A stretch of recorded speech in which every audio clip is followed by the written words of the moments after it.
Hey, cool. Hello, everyone. We are getting going here. The Test, test, official test, recording hasn't started yet, but we were having some mic issues and didn't want to keep you all waiting. So while Dave is troubleshooting, test. I want to no. say really quick, if the audience can hear me, but Anne cannot hear me, that would explain a Oh yeah, lot. let us know in the chat if you guys can hear Dave. He is talking, but I can't hear him coming through Zoom, but maybe you guys can. Um, But let's say hi to who we have in the chat. Earlier, OG Rose, Daniel and Michelle Gardner said they're looking forward to this, and that is wonderful. We hope you all will get to watch it either, oh my gosh, Thomas, live or after. We've got Recovering Anarchist, Kier in here. Gonna clean the house. I love that. Multitasking, good podcast while you're cleaning. Yeah, that I need to start doing that more. Instead, Dave cleans the house while I'm gone doing They work. can hear me. But anyways, good to see you here, Francois Ryotard. Working through Keep talking. some Wu Lukács. Lukas. Wu But Francois, they're like the philosopher. Oh, Lukács. Lukács, that's right. I'm like, I know it's pronounced funky. Um, Gonna read. That's awesome. You can catch up to us at 1.5 speed when you're done, which is always good because you can kind of try to catch up live. And we got Swole in the chat. Oh no. He says, Dave, please don't platform these fascists. I hear they're transphobes and enjoy Matt Walsh films. Oh no. Oh? Yeah, you hear me now? Yeah, I can hear Dave. Was it a me problem? Yeah. Whoopsies. Um, let's see. They said they can hear you, but it is low.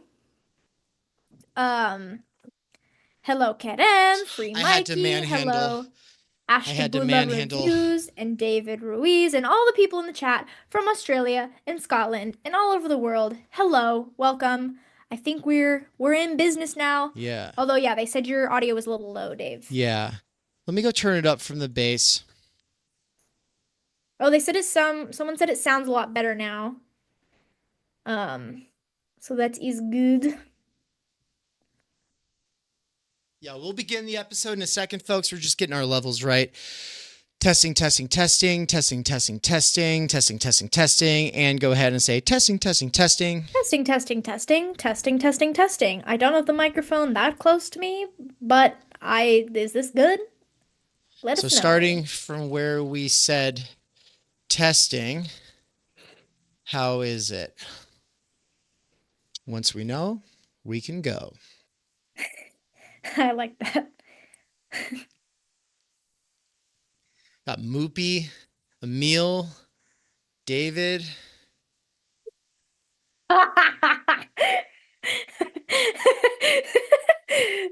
I'm not reading Swole's comment out loud. You all can read it yourselves. He said my penis is quite thin and low. He's right. He's right. Um, That's funny. Anne's job is to say it's not true, but my job is to say, no, you're right, Oh Swole. yeah, you're right. No, it's not true. Don't say that. Yeah. Sorry, not me laughing at that. No, actually, what we should say is Swole would know. Swole would know. All right. Yeah, the specter that haunts TU is the specter of not having a dedicated sound guy on the payroll. Now, let's hit the record button if we're ready. Are we ready? I think so. I'm changing my light color I really think quick. so. Changing my light. What should we do? Let's do. Kier is the actual professional here. So Kier, do let us know in the chat if I am blasting out the peaks. The peaks. I'm like looking over here, like sitting, trying to make it right. Because here's the deal, everyone. If I have to go over and edit it again, it might never get published. That's kind of the lesson we've learned here. And then, Anne, if you can make the lights not turn that fast, like that'd probably be good. Yeah, I'm changing it. I'm changing it right now. I was like, that's too distracting. Yeah. Cool, everybody. I'm surprised we had so many people here already, but I guess people kind of want to know what it's going to be about. Like they kind of want to know what it is. So, well, you'll know in a minute. What is going on my, what is There. blocking my camera? Oh, now I see my owl. There we go. Sweet. All right. Well, we have a lot of stuff we want to get into, and we're excited to get into it with you all.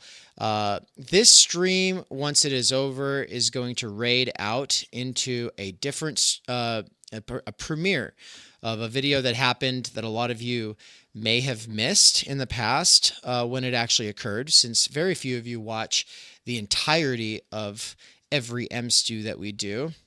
Crazy, of course. I can't imagine not watching all 12 hours of every one of All those 12 things. hours in a row. I know. Crazy. And is working on our little Christmas letter that goes out to subscribers and collaborators, and had to go double check how many MSUs did we do in the last year, and how many did we do?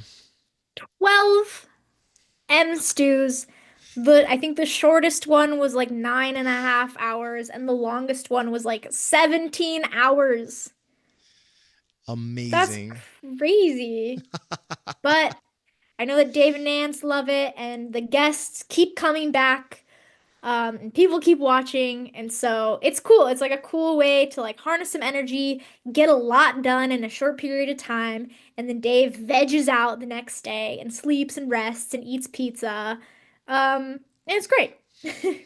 Yeah, it's a nice little ritual, and it's a great way of harnessing my energies while freeing up my month from Zoom calls and interviews, because those were messing me up, man. Yeah, so I've got the document here pulled up, and I think with that, and the other thing, once we're actually rolling here, yeah, you should be able to screen share. Just make sure when you click the screen share button that you also click before you actually do it. Like there's like a button that says share sound. If you do that, you should be able to share, clips. And then the other thing about that is make sure to click original sound for musicians. Make it on when you're doing sharing, so that the background, I don't know if it would mess it up or not, but it's best to play it safe with Zoom, because Zoom has like noise cancellation stuff. All right, everybody, I know this is all just like technical bullshit you don't care about.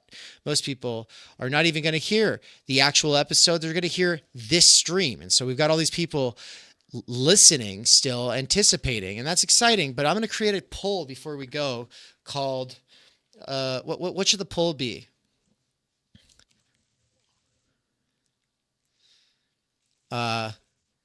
Say, I can only think of inappropriate things. Oh, and you're muted somehow. That's right, because I clicked it on the microphone. But the noise canceling is probably good enough that I don't have to. I was gonna say I can only think of inappropriate ones too, and we shouldn't be inappropriate and goofy, because like we're talking about something serious-ish. I don't know. We don't want to joke too much about it. I'm going to say, if you're a big time slut for this channel, smash like. Yes, done. Yeah, Thanks for the like reminder. And then finally, hell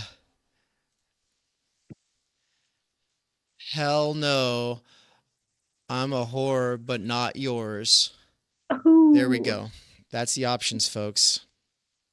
Yeah, it's about to get real fun. All right. I'll click go, and you lead. So 3, 2, 1.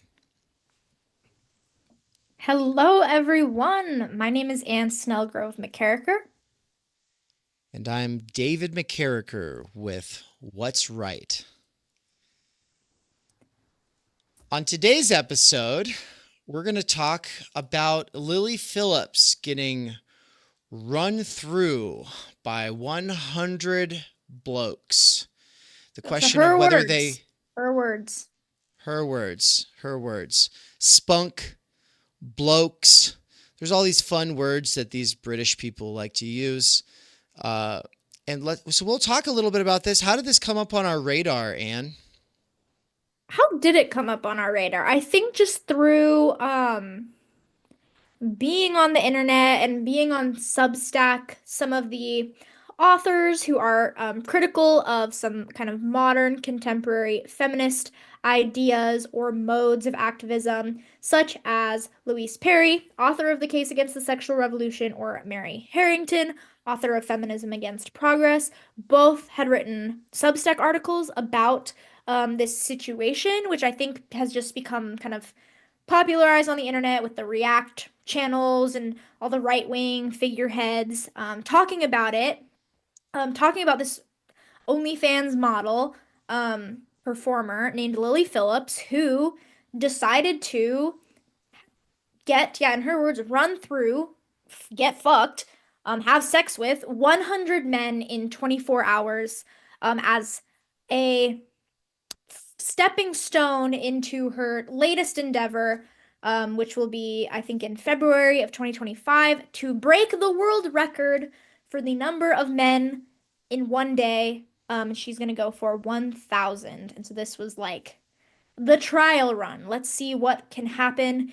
And the main reason that people know about this is because a documentary was created, a mini, 45, 50-minute documentary was created on YouTube about the situation. And so that's, Dave and I got to watch that last night, and that's kind of started a big conversation about OnlyFans and prostitution and sex and all of that. And it's got us talking a lot about it. Yeah, and I kind of want to actually do the thing that I have been taking flack for doing recently, which is engaging with the comment sections. There's a kind of person who likes to give unsolicited advice because they think that they've thought more deeply about the medium than I have. And they like to say I shouldn't engage with the comment sections. But or they have a sort of dismissive sort of, oh, that's just the comment section sort of attitude. But the I mean to make this like a little side note, but it's worth kind of saying in this first episode as we move forward, we do take the comment section seriously. You all here on the live side are helping us. And you all here in the future side in the comment section are also helping us. You're not just helping us on the live side make a good production, which, by the way, that is your job. Absolutely. This whole idea, you can keep us on our toes and you can like ask critical questions. And well, if you know how to do that because you know what our 5 fundamental concerns, questions, problems, and concepts at TU are, well, then you're welcome to do so. But if you don't know what those are, then just take a chill pill, see if you can get on the wavelength. Once you're on it, we can have a bit more of a back and forth. Because right now, if you don't know those things, then the chances are you are opening cans of worms that take us off track. And that's the whole thing about being here for the live production. You have to imagine yourself, instead of being in a regular streamer chat, because this is not a regular stream, you have to imagine that you are instead on set for a production. And if you've seen the I Think You Should Leave skit, where he's on set for production of a sitcom, and every time they're supposed to clap or hoot and holler, right at the end of the clapping, what does he do, Anne? He it's been a while since we've seen this one, but he whispers up into the microphone about some company that ripped him off. Yeah. Because he's trying to get his message out there. He wants his voice. He wants to get his voice out there. Like the whole, and it's a precious kind of little episode because like eventually the sound engineers realize that he's been talking about TK Jewelers selling him a bad watch, and also this limousine service that ripped him off, and so then like they pause the production, they go out and they say, okay, who's talking? Nobody says anything, and then one of the guys says, was somebody ripped off by TK Jewelers? And then he goes, and the limo service or whatever, and then like they're like, you can't interrupt, and he's like, well, there's a little pause right between the clapping and when we go back to, he's like, there's a little pause. I thought maybe I could get my voice out. You said that our voice could be heard. And the thing is, and then he starts talking about how like these companies are preying on people like him. And it's so important that his story get heard. And then like they go, wait, your watch exploded Like and they all of a springs sudden went. become really invested, and that's always what happens in this show. I think you should leave. It's our favorite show. We'll probably reference it a lot or make little Yeah. jokes where like a situation is so absurd, but then the other people in the world like just kind of see it as normal and like react and respond as if, oh, this is a normal thing that happens in our world. So it's like this alternative universe So to he our own. so Tim Robinson's character makes this compelling little speech about how his having his voice go out really makes this big difference. And then the guys on the set or like the production crew, they go, well, we could leave a little bit of it in. And then he goes, oh, thanks guys. A little bit goes a long way. And everyone starts clapping and there's like this happy music. Okay, that's a big rabbit trail, right? No, it's not. Remember it. First of all, remember it when you go watch I Think You Should Leave. Second of all, remember it. This is actually kind of what's going on in the comment section of a live stream. Or so like the live stream chat, it's like, are you here to help the production? Or are you here to have your voice get heard about something that's not actually on the agenda? Don't be that guy from I Think You Should Leave is basically what we're saying. But the comment section lives forever. It's not like you're helping with the production in the comment section. No, you're helping with the production in the live stream chat. In the comment section, though, that's where you might say stuff that we'll come back to and we'll riff off of, even if we think your comment is kind of dumb. And so what I wanted to do really quick is highlight somebody's comment. And look, I'm not saying the person is dumb. But this is one of the ones about Lily Phillips, which is what this is all about. So he said, weirdly puritanical approach to sex on this channel. I'm fairly sure that in antiquity, women in brothels would have slept with man after man.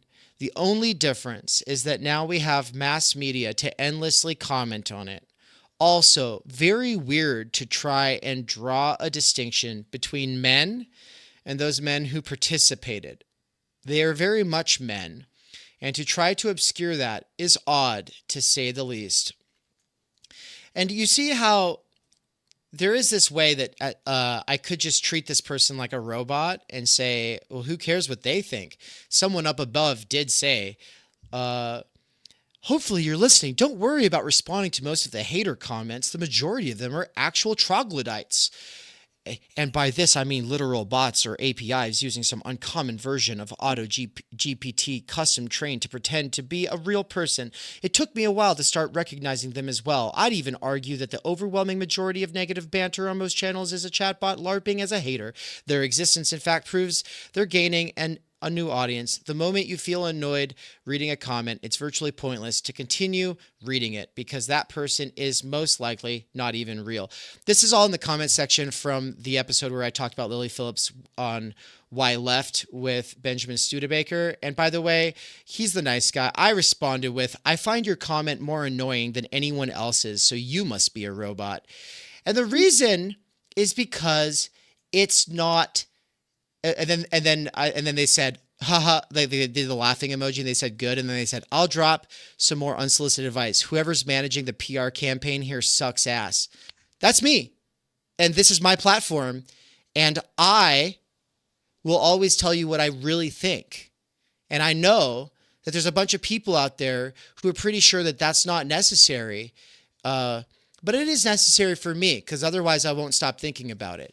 Right. So no, I'll tell you what I think and then I'll move on with my life and I'll be happy not thinking about it anymore because I got to actually respond. But I want to say another thing about this puritanical approach on this channel and the distinction between men and men. But Anne, you did listen to that episode. Is there anything you want to say about this as a sort of kind of laying the basis for what we're about to get into?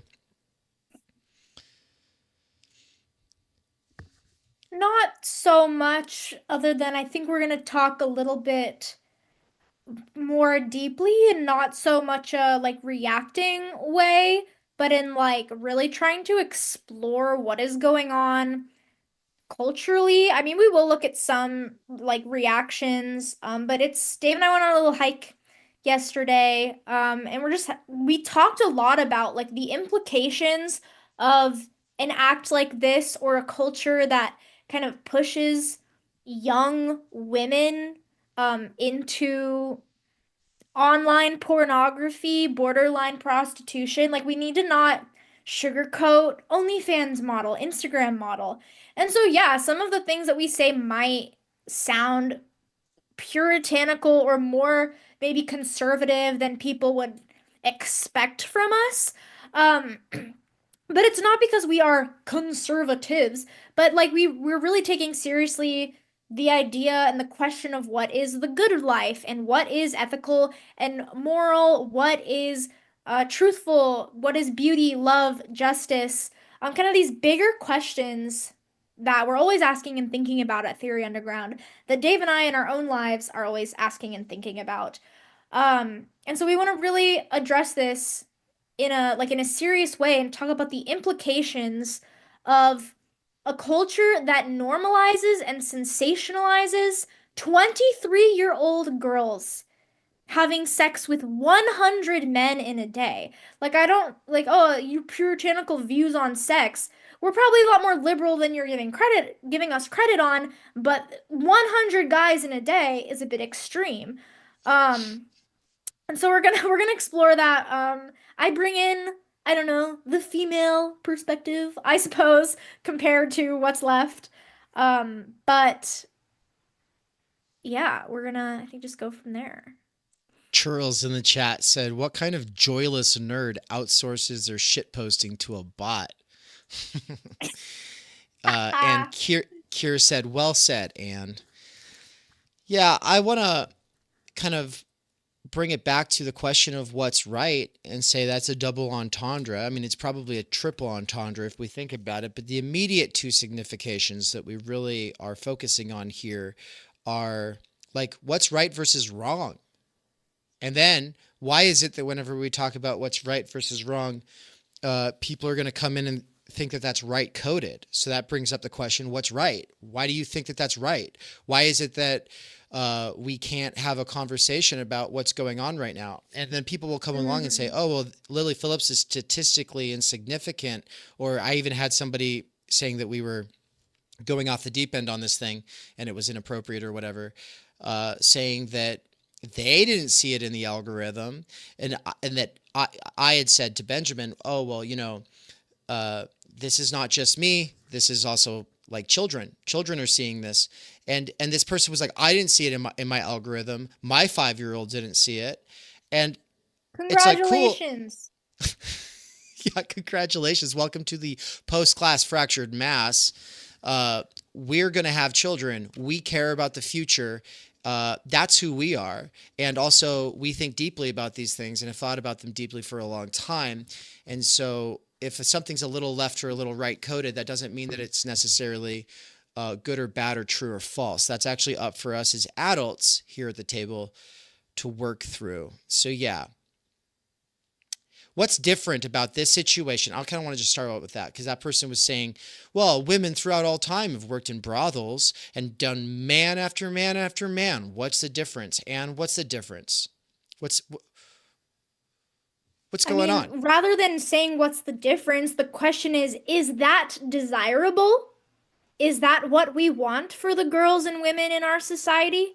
Like, prostitution, to my understanding, was usually a pretty low form of work for all of history. It's usually not something that is wildly celebrated. It's usually something that women go into when they have no other options, when they are at the lowest point, when they need the economic opportunity that that will offer them. And I think something that gets left out in this kind of privileged sex worker discourse that is a problem that Dave and I had with the movie Poor Thing or Poor Things. by Yorgos whatever with Emma Stone is the Mm, character, spoiler alert, ends up for a point in the movie like going to work in a brothel, basically. Um, and she's just having sex with these men, and they're all just kind of weird and quirky, but none of it's ever dangerous or degrading or unsafe or like very, very cruel or overly objectifying. It's just kind of like, oh, these weird, awkward men. But like, chances are a woman who's out, yeah, doing like literal prostitution out on the street or working in a brothel, they're more probably not getting coming in contact with like the best men of society. Like it's either going to be some like rich assholes who are having affairs or cheating on their wives, or like these loner incel type or guys who just have this like weird hyperfixation on sex and like need it all the time. And so it's like I come back to the question, do we want that though? Is that desirable to have a society where it's just like, oh yeah, girls just have sex all the time and guys are just thinking about sex all the time? Like it's that's different than saying we think sex is bad because we don't versus right. maybe a hypersexualized culture where it's just like whatever like prostitution, sex work, OnlyFans modeling perhaps is not what we should be striving for as like legitimate career opportunities, but also just like what people's lives become and what they're doing in their everyday life to make society better. More porn sites is probably not what we need right now in a society that everyone's saying, oh, we're devolving into idiocracy. Mm, Like, we mm, probably don't need more porn then. If that mm, is, we probably need more fucking Plato's dialogues, like, than right. pornography. So that's what I have to say about that. I have three quick points, and then I think we should probably jump into some clipping and talk a little bit more about the documentary. But the clips are that you were talking about people being in a desperate position and they're vulnerable, but then you brought up the privileged sex worker discourse, which is like this suburbanite middle class, like, oh yeah, oh I have to sell my body, or kind of like I want to, but in reality, it's like yeah, but you could do like almost anything right now. Like Go, you're go work at choosing Amazon. this. Yeah, go work at Yeah. Amazon. We do it. It's fine. Uh, but getting fucked in the ass by Jeff Bezos is very different from getting fucked in the ass by, here's what I want to say, not a train of men. In most cases, for most of the women on OnlyFans, it's not a train of men. It's by the medium. It's by the algorithm. It's by the slippery pipeline. And so I don't want to, we'll come back to this concept of the slippery pipeline, and we don't mean her vagina. We'll come back to this concept in a little bit, but it's the slippery slope combined with the pipeline, right? So liberals for the last 30 to 50 years have always said that the slippery slope argument is a fallacy. Okay, but also liberals have in the more recent years become very keen on the fact that there is, thanks to right-wing think tanks and funding and propaganda, whatever, a pipeline effect. A pipeline effect, meaning the algorithm kind of, it starts out over here and then you end up over at Nick Fuentes, right? You start at PewDiePie and you end up at Nick Fuentes. That's the idea of the alt-right pipeline, according to people over on BreadTube. I have huge problems with the framing of all of that, but let's just stick with it and play the believing game for a second, all right? Playing the believing game. The slippery slope argument is one thing. Observing the slippery slope pipeline is another. And so when we talk about the slippery pipeline, we're talking about something I think that was made very clear by the other OnlyFans model that was interviewed in the documentary. So there's two. Lily Phillips is one. I don't know the name of the other. Maybe we could pull that up. But how about you share about her situation and contrast it to Lily while I pull it up? Okay, perfect. Yeah. So this documentarian, starts the documentary by meeting up with and interviewing Lily Phillips, um, a couple weeks before the day of the event. And he also gets an interview, a short interview with a different OnlyFans model just to get like another person who's in that industry, get their opinion on the situation. And so where Lily Phillips, she was in college, according to her, she was just kind of like having lots of sex and very, very promiscuous while she was at school and realized, oh, this is something that I love. Like she's like literally like a self-identified slut or whore. Like these are words she does not shy away from. She embraces those. So for her, it was like, oh, well, I just love doing this, and my family's supportive of this. Like, yeah, they are, they back her. Her mom helps her with her financials and the money that she gets from this. Big So it problem. really is when we talk about Big like that. problem about the mom. I don't think that's even in the documentary. That's something Candace Owens discovered, right? True, but I'm just like framing her Okay. situation versus this other Okay. OnlyFans model. So yeah, she's coming from this very like privileged place where this was a choice. She could have completed her university degree in business or whatever and gone and done some other career, but she said, "No, I love this. I love having sex. I'm gonna make this my career." Whereas the other model that was interviewed kind of fell into doing online OnlyFans work by necessity. She needed some extra money. It started off, she would just post kind of bikini and lingerie pictures, and she expressed, yeah, this kind of slippery slope where the economic demand, like the fans and the algorithm wants and needs you to give more and more and more so you can get more money or so you can keep your fans subscribers like intrigued. Um, So it got to. Did you? Sorry, that was automatic video trying to play in the Oh, background. Yeah. okay. So she started not being fully nude, and then it progressed into, you know, posting nudes to full on like pornography, having sex on camera. And the interviewer asked her, like, are there things, I think this is correct, you can jump in here if I'm wrong, but asked her this other model, yeah, whose name we're figuring out. Like, are there things that you've done that you regret? And she's like, oh, absolutely. Because of the demands of kind of the platform, the algorithm, so she can keep making money, she's done things that she's like not that comfortable with, that are now And filmed on the internet. Yeah. she said she started out doing bikini pics and that's Mm-hmm. all she planned on doing, but she ended up doing full on bringing people into her bedroom, having sex on camera.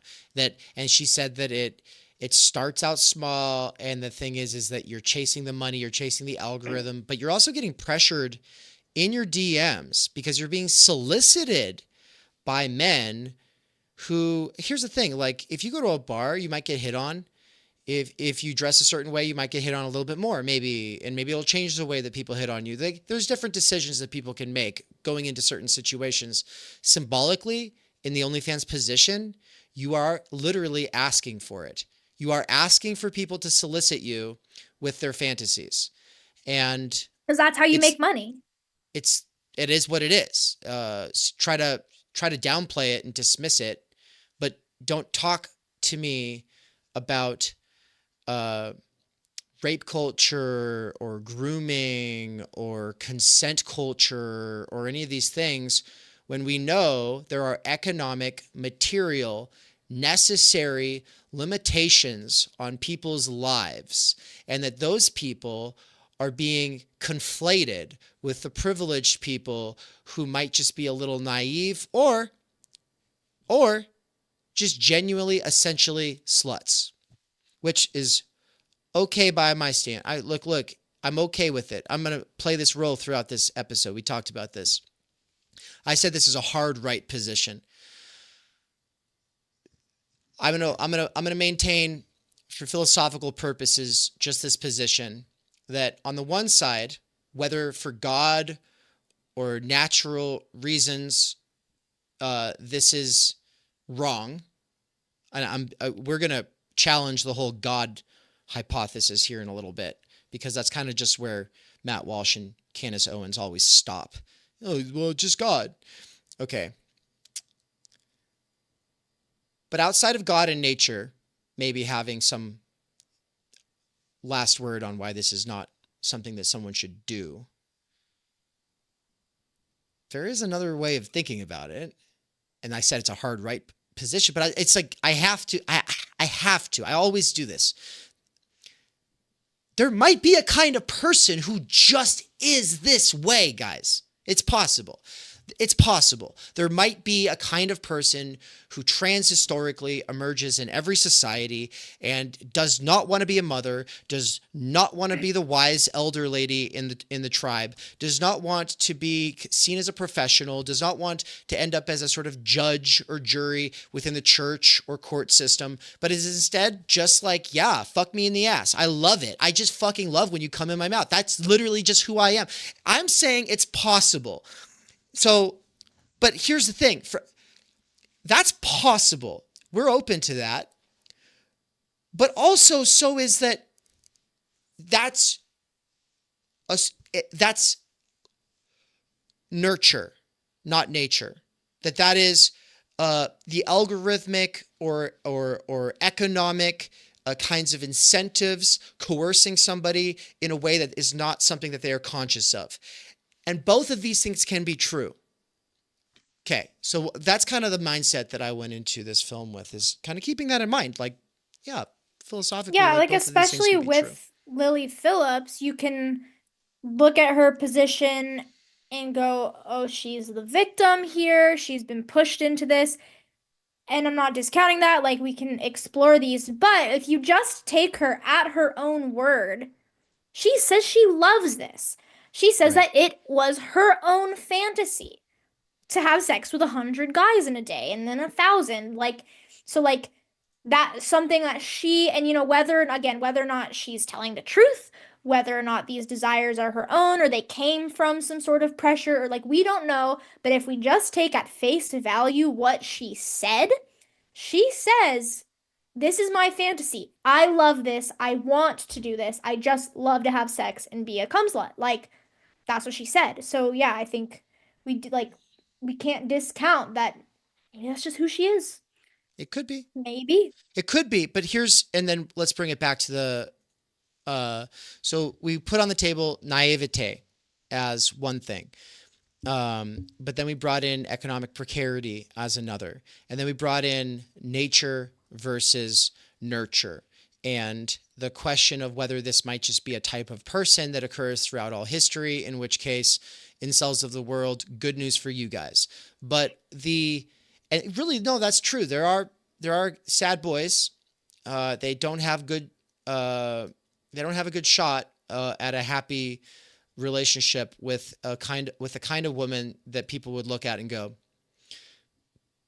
solid, dude. Like, you're taken care of. Like, you are in a good relationship. And instead, they are lonely and unappealing or unattractive, or something else is going wrong for them. And they go, I need this. I need this from someone. I need a woman's touch. I need it so bad I could die. And in that case, it's like my heart goes out to them, right? Throughout history, this has been a situation. And of course, there's also guys who aren't losers, who are attractive and accomplished, and for some reason, they just are convinced that they need this. And then there's a kind of woman who not only needs the money, but also is just like, yeah, no, I want it. I like it. It's my fantasy. I'm down for it. It's like, okay, we're not ignorant of that. I feel like some people will think that we're ignorant of that. We're not ignorant of that. In fact, we're open-minded about it in a way that you will not find Matt Walsh or Candace Owens, who are just going to say, this goes against nature, it goes against God, it is a sin. But with that said, with my point about how this could be a natural type of recurring predisposition, we also know through Pierre Bourdieu with field and habitus that different fields offering different positions, and those positions offering symbolic capital, means that different people with different predispositions are going to be pulled and pushed towards those various positions in the fields, and that you might not even have the right predisposition for a certain position. Let's just say slut. You might not have the actual predisposition for it, but because of your economic situation, you try to take on the habitus for that position. Well, if you don't have the predisposition for it, you're going to end up like that other person interviewed in that documentary, being all salty and like disillusioned. Now, with that all said, the medium. is the problem. Critical media theory is our point of entry here. And the dam of OnlyFans is breaking. In the same way that every lone gunman potential wannabe who wants to write a manifesto and be remembered by history can watch how everyone's glorifying Luigi Mangione, it's now also possible and likely that every OnlyFans model is seeing the symbolic capital, or let's be honest, it's not symbolic capital, but it's clout. And there is a distinction that we can get into later. The clout that she's getting from this and the shit tons of money. So the medium and the incentive structure just made something that was like, oh, well, this is just my bedroom. I have full autonomy here. And yeah, maybe eventually I ended up down the slippery pipeline to bringing in people into my room. But now it's official. Airbnb is the business model. That's official. That's new. Try to tell me that that existed 100 years ago or 1,000 years ago. It didn't exist. This is a new situation. It's a new situation. It changes our horizon of possibilities. If you care about anyone other than yourself, especially women, then this is something that should probably be clocking for you. Yeah. What Dave said. So I have up on the screen here the actual thumbnail for the documentary, and it says "I loved it," and it's the Pornhub font and aesthetic. Yeah, which I mean, I don't know anything about that. So how would we all know what Pornhub looks like, and we all know the sound. Right? I think we should play like. I actually don't even know the sound, but yes, I'm sure I would recognize it. But here we go. Like, Lily Phillips, and today I'm getting run through by 100 guys. So there you go. We told you that she says ran through, so let's just talk about the documentary a little bit. What are reasons that we like this documentary? Unlike Candace, why Candace and Walsh are both saying that everyone involved with this is a piece of shit, including Josh Peters, the documentarian. Yeah, Candace Owens was like despicable, malicious, vile to film this. And I go just back to, well, she wanted it. And the documentary didn't feel, I think you can talk more about why you liked the documentary because you brought up a lot, but like it didn't feel overly sensational. It didn't feel clickbaity. It didn't feel like he was taking one side or the other on like, was this right or wrong? He just was like, there's this really interesting thing going on. And the guy, Josh Peters, he was concerned for her the whole time. He was like, he's very concerned. You could tell that he cared about her and her well-being and was just kind of perplexed by the situation and if it would actually happen and what kinds of people were involved and showed up for it. And so he got that information, I think, for the most part. I would have liked another half an hour of this documentary, to be honest, especially kind of a 1 week later sort of an interview. I think that's the main thing it was missing. But yeah, Dave, why did you like it? So I'll find a point where we actually see his face. Here we go.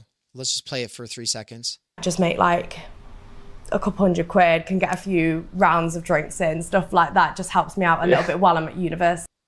So he's like kind of chuckling at her point here. Sure. I didn't think. So he's a good listener.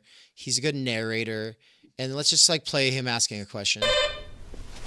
Come on in. Hi. Hey, I'm Josh. Hi, nice to meet you. So tall, isn't it? Is you a PA? Yes, yeah. So how many people are there in Team Lily? 8, 9? There's 9. So she's got 9 employees. You should go to the spot where they go to the shop and his little interview with the people outside. I feel like that really shows his ability to ask great questions. And I think it was before this, like way in the beginning. Oh, and by the way, the name of the person, it's Alexandra, the OnlyFans person who is disillusioned. To OnlyFans because we were really, really broke. It was. There you go. She said it. They were really, really broke when she went to OnlyFans. Okay, the shop. The shop. Is it like The kind of over scene here? that's way in the beginning, where they Oh. go to the store. Yeah. Oh, they're going shopping. Like that kind of Yeah. shop. Yeah. Ever find a boyfriend? Going to Yeah, get some I've outfits. left. Oh, No, that clip. no. No, that Yeah. clip right here is where she So it's got- says the thing that she says about a boyfriend eventually. Isn't that right here?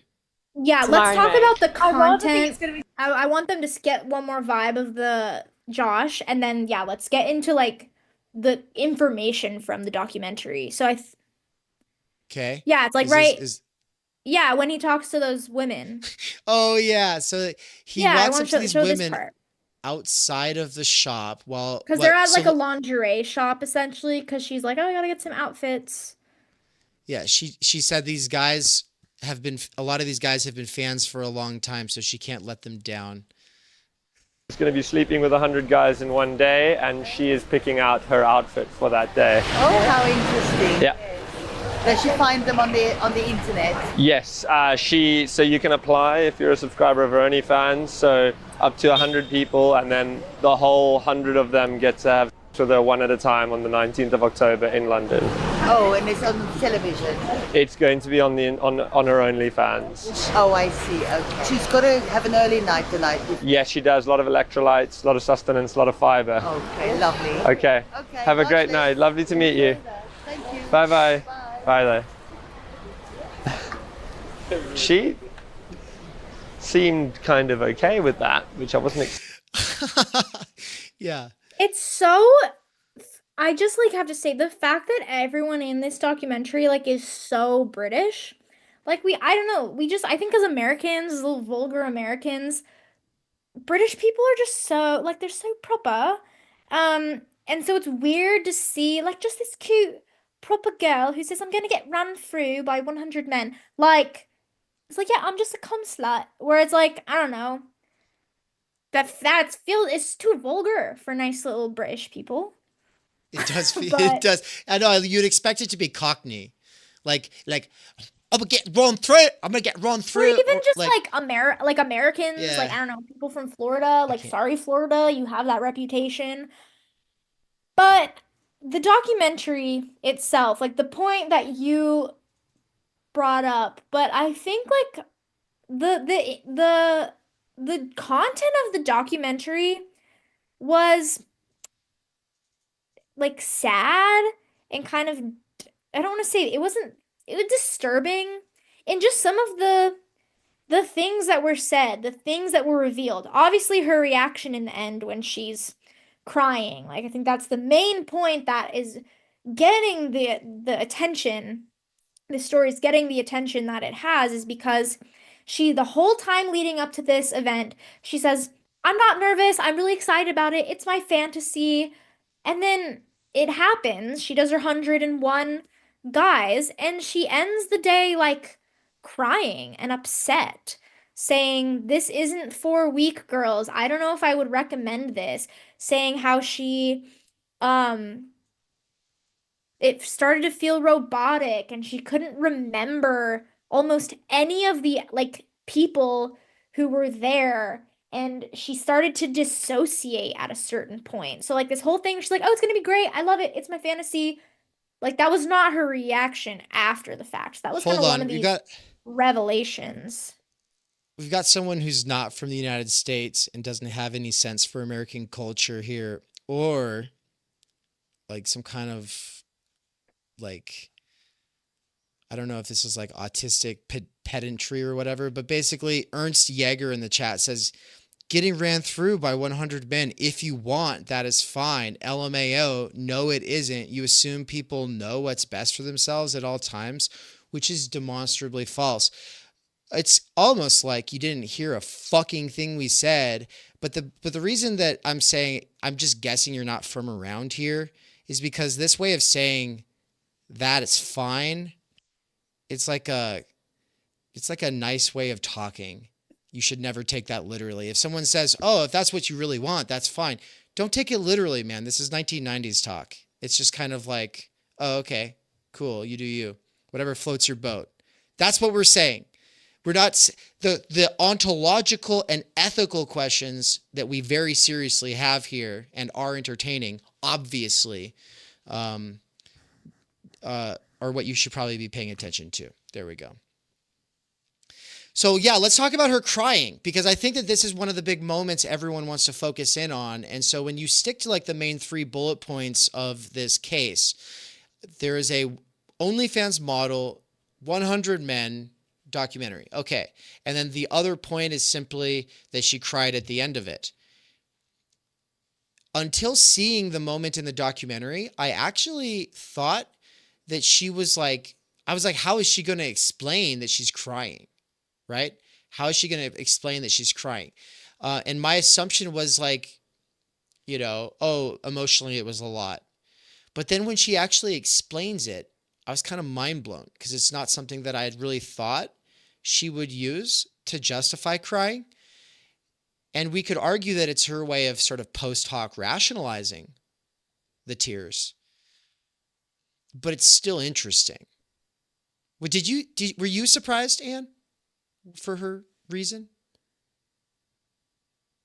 Kind of, but it was, yeah, it's so like there's these 2 moments where the initial response, like she comes out of she's just out of the shower and she comes in and Josh is just kind of starting to ask her questions, and she says, you know, I don't know if I would recommend this. It was really hard. It's not for the weak girls. And that's where she starts to get emotional. And then he goes, you know, a little bit later, he goes and sits back down with her, and she's giving her reasons for crying, or that like she's worried that she let some of these men down, right? Like that's what you're getting at. She's like worried about, yeah, if they didn't have a good time, or like she'd promised them all 5 minutes, but for some guys it was less than that, and they were like, well, wait, I was supposed to get 5 minutes, and she's like, I feel bad. So it was that, like, at first I just want to say just like a natural kind of overwhelming reaction that, yeah, then it seemed like later she went back and maybe that's why she was crying the whole time, but like went back to justify as, oh, I'm worried I let them down. You know, these people support me. They came all this way. And Josh asked, do you think you should feel bad about that? Like, aren't you in control here? Isn't this your thing? Like, what? So I don't know what you wanted to say about her tears. Yeah. I mean, to me, and I think most people who think about the tears, there's like, yeah, so you have somebody who's kind of just that. I mean, okay, it confirms the naive hypothesis, right? It confirms oh, well, sex is basically a handshake. Sex is basically a hug. Sex is just any other kind of work. Like it's a job. It's a job. It's just work, you know? It confirms the that's not true thesis. The that's not true thesis says, no, there's a difference between hugging somebody and letting them inside of you, especially literally, in a way that is symbolically, imaginarily, and really bringing with it serious implications, some of which might be socially constructed, some of which are quite obviously natural in the case of STDs, in the case of, but then also like this other level, the blurry place between those two, between real and imaginary. It's like, well, and you know, so socially, like, what does this do to your future, your horizon of possibilities, and mostly like the way people will treat you? As Alexandra, the other model, said when she was being interviewed, like the problem with this job is that it's not just your customers. Everyone will objectify and sexualize you for the rest of your life. And I would go ahead and just say maybe there's like an exceptional few people that probably live in districts that were 80% for Hillary Clinton. Outside of those districts, no, yeah, everyone's going to treat you different. All right. And so, and of course, maybe in a sympathetic way, like maybe they pity you. Maybe they hope you'll find Jesus, right? Or they'll treat you like a slut, right? Like, and if that's what you're asking for, and that's what you're saying you are, that of course, like, well, then how are you to hold that against anybody? But of course, at the end of the day, you're a human being with dignity. You want to be treated like a human with dignity. And are you making it impossible for people to treat you that way once you're through what's potentially a phase, right? And so the good sort of point that Ernst Jaeger is bringing up here, because I don't want to I'm sorry. I see that Ernst retracted those messages. I'm not saying that. Look, I'm just saying. We get it. That was my main point, is don't assume that we don't get it. But Ernst, you're 100% correct though. Why in the world would you assume that people always know what they want or always know what's in their best interest, right? When it comes to stuff like this, we're talking about something that defines the rest of your life. And so a person can say, well, the same thing's true with marriage, right? Who are you to choose who you're going to be married to? If you're 23 or 18, like, who are you to choose that, right? Well, yeah, but there's also socially and objectively, qualitatively different potential repercussions for these different kinds of decisions. And there's a sort of discourse that tries to shut down this conversation and shut down the reality of the weight opened up between these kinds of decisions. So let's play this clip. And I think I had a sandwich, and that was and then the rest come. It's not for the weak, girls, if I'm honest. It was hard. But I don't know if I'd recommend it. why not? I think if you're a different type of girl, it's very like, it's kind of like being a prostitute in a sense of like, it's just a Was the word that got clipped out there prostitute? I think so, yeah. There's a lot of clipping of words in this documentary, like For the sex, algorithm. prostitute, slut, whore, like anything kind of sexual got censored. And you know, for better or worse, obviously we can see that the documentary reached almost 5.5 million people. So perhaps if they had left all that So in, far. it wouldn't have had the same reach. But yeah, she did say, I think, kind of like being a prostitute. Which is kind of mind-blowing that it's like, no, I'm sorry. I hate to break it to you, Lily. You are a prostitute. This is not this is kind a of point. like a prostitute. And at the beginning, he said, well, what should I call you? And she basically said, sex worker, slut, whore. She said everything but the word prostitute. And now at this point in the video, she said porn star. She said porn star. Yeah, that is something, like the whole sex work is real work kind of discourse, and like we want to, when talking about things going on, I think we need to start being honest about what this is.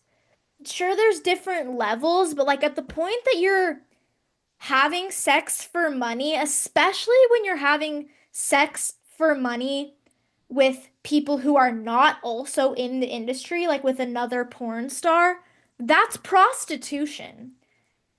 Stigmatize it or not, like essentially that's what it is. Unless someone has a different technical definitions, you're selling sex or you're having sex to get money out of it.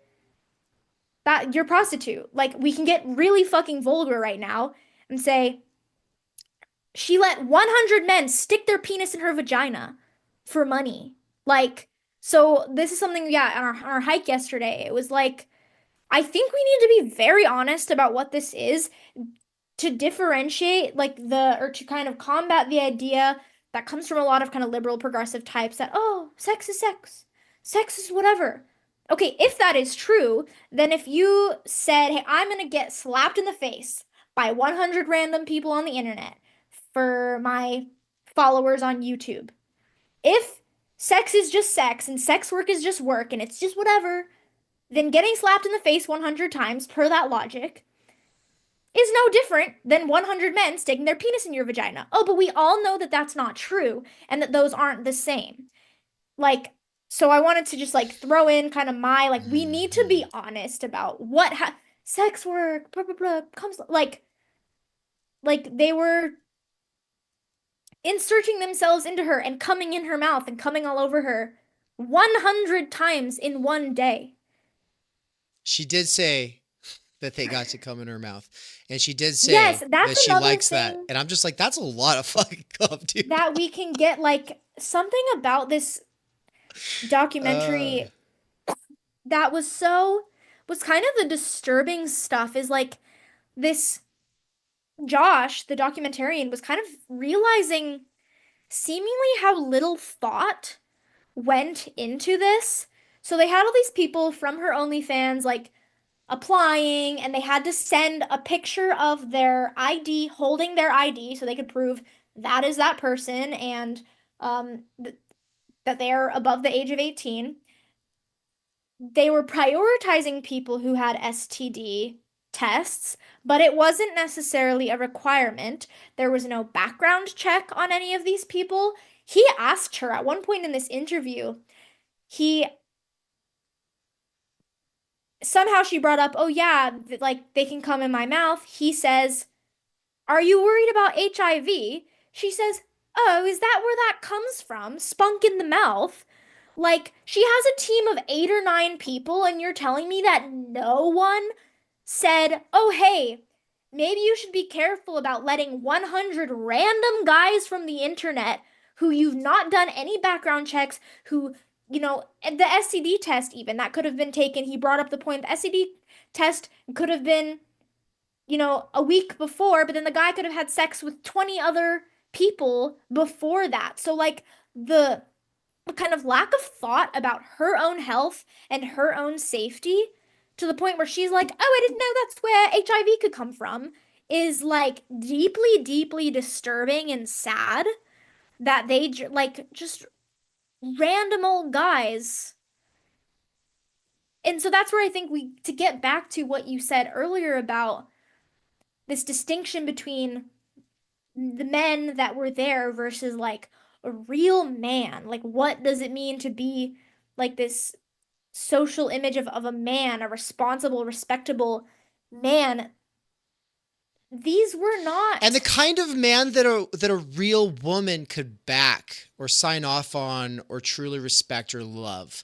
That's the other issue here is that we are talking about when we're bringing in a moralizing, normative, prescriptive, gendered discourse on what's right. We are unashamed.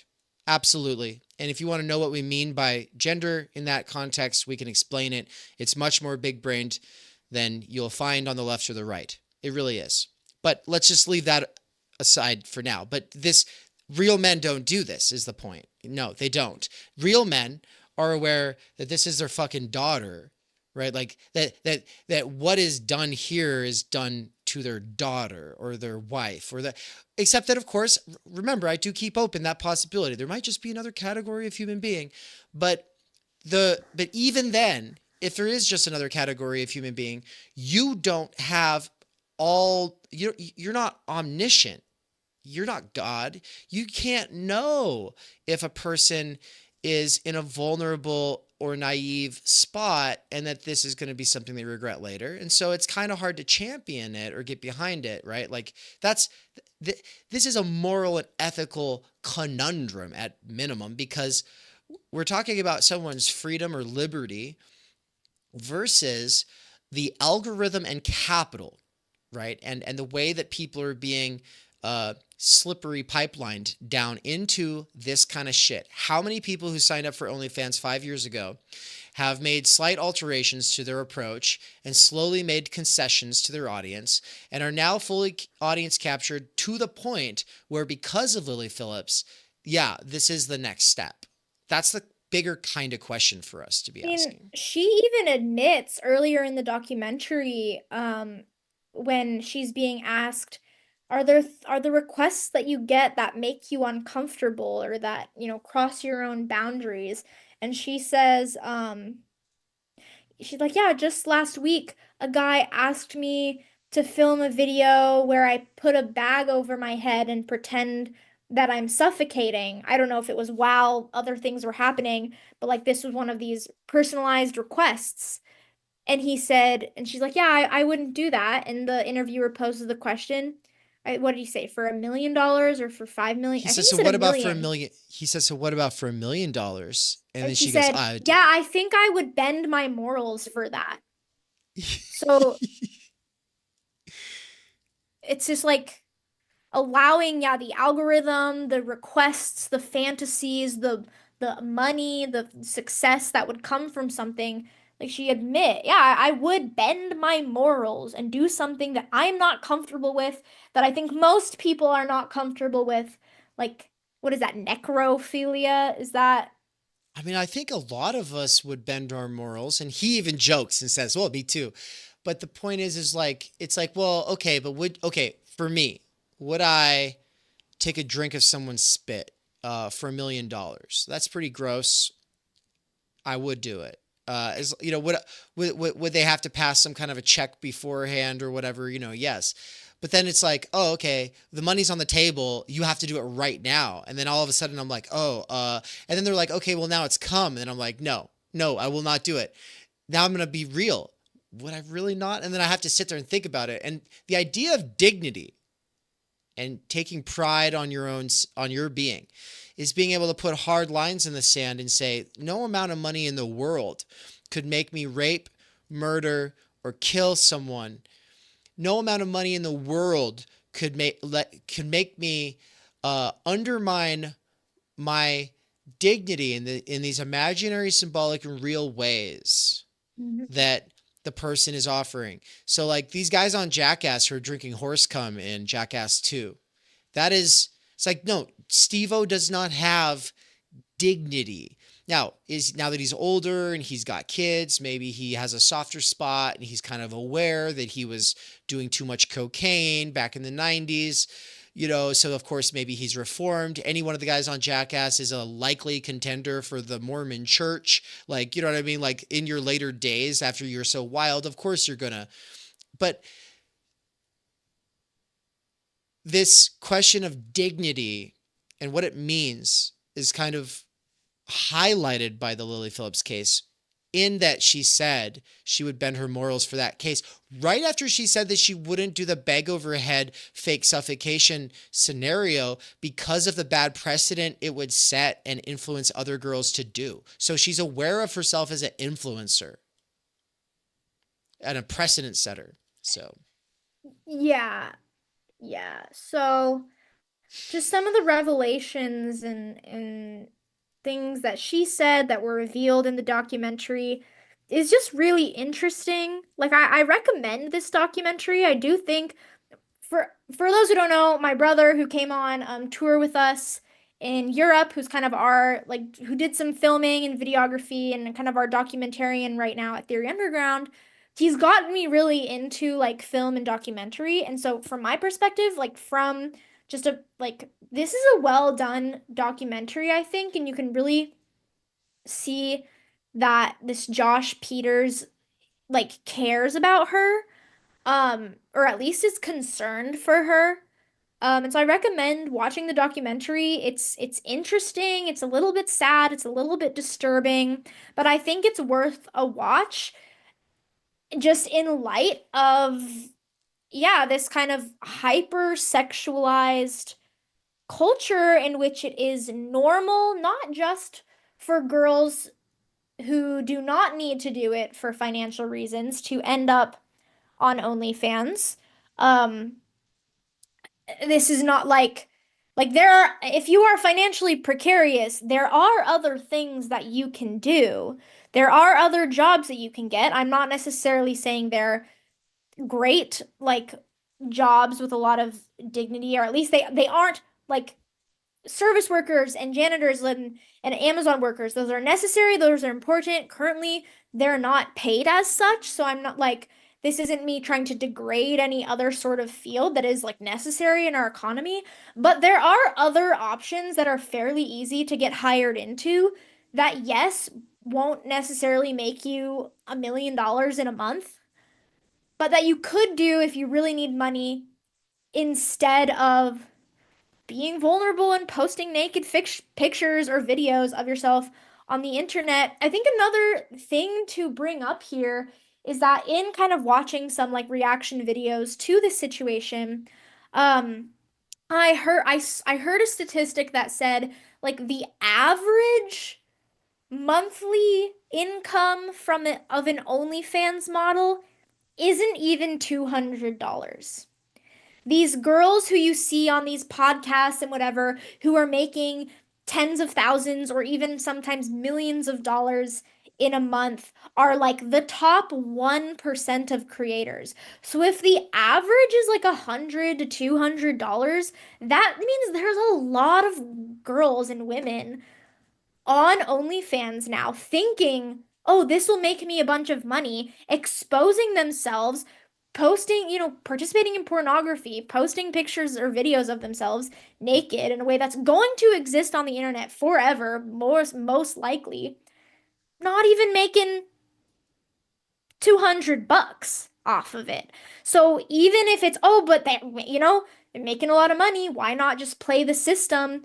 Like it's only just the top percent, and the top percent, I imagine, remains the top percent by going more and more extreme and doing kind of the unusual stuff. You can go to any fucking website, at least not in Idaho anymore.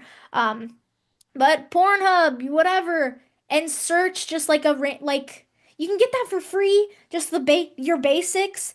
So these girls who are thinking, "Oh, I can make a lot of money on OnlyFans." It's like it's probably doing more harm than it's actually worth, because like I'm not necessarily justifying it, but it's like Lily Phillips and some of these other top performers are set for life.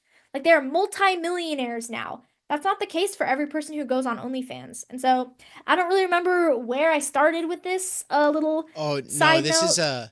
this is a great point actually. I'm sure it'll come back to you in a second, but I just wanted to highlight that Kier, recovering anarchist, said something like 95% of OnlyFans girls never make a living from it. So glad you brought this up, Anne. And then she said, not too much better than a pyramid scheme.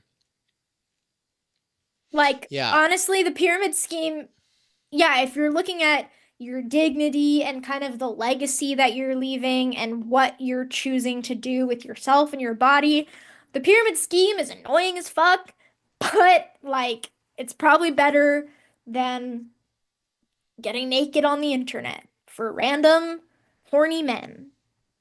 Lula, I want to engage with a few other comments, and Yeah. each one that I read off on, you can kind of respond to, and maybe I'll say something. Lula, and if you don't have anything, then we'll just go to the next one. But Yeah, Lula yeah. Fortunes, she says the existence of submissive persons by disposition or preference isn't a solid argument for slavery.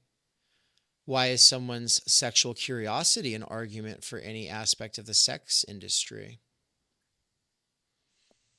Yeah, there are just people who, I mean, they're not self-motivated. They want to be told what to do. That should never be itself, on its own, the justification of anything. MB brought up morals versus preferences, right? Mm-hmm. This is one of these gray areas here. Hold on, let's see if I can pull it up.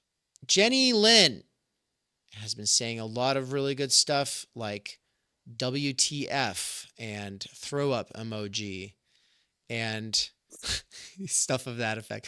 Then she said, someone said this girl's mom is managing her. Is that true? So Dave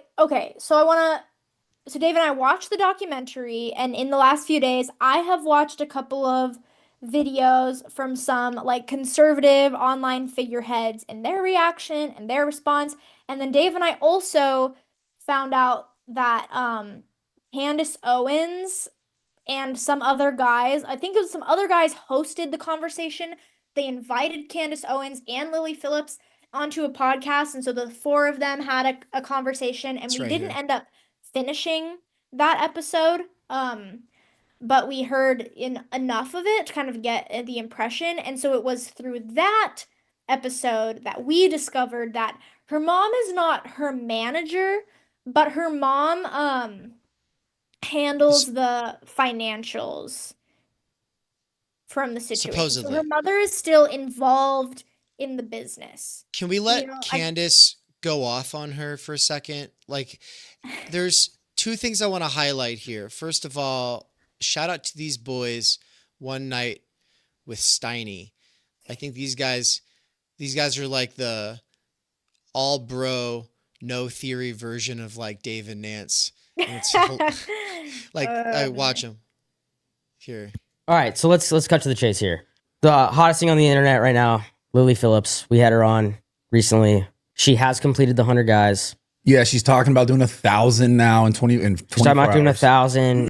I got to pause that to say one of the great comments we just had in the chat a second ago was somebody saying that just wait until you see the feats that people are going to do.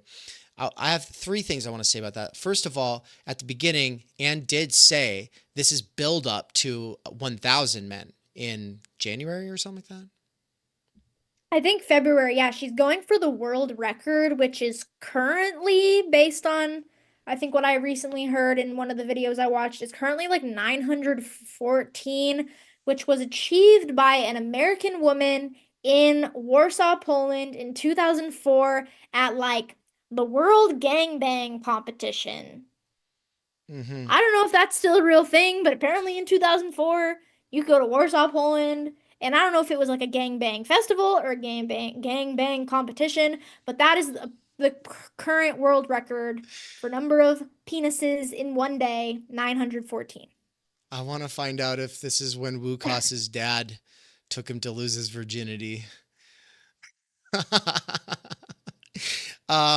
900 plus is definitely eyebrow raising, but where did we hear about it back then? This is one of the other things about when people say, oh, well, this is nothing.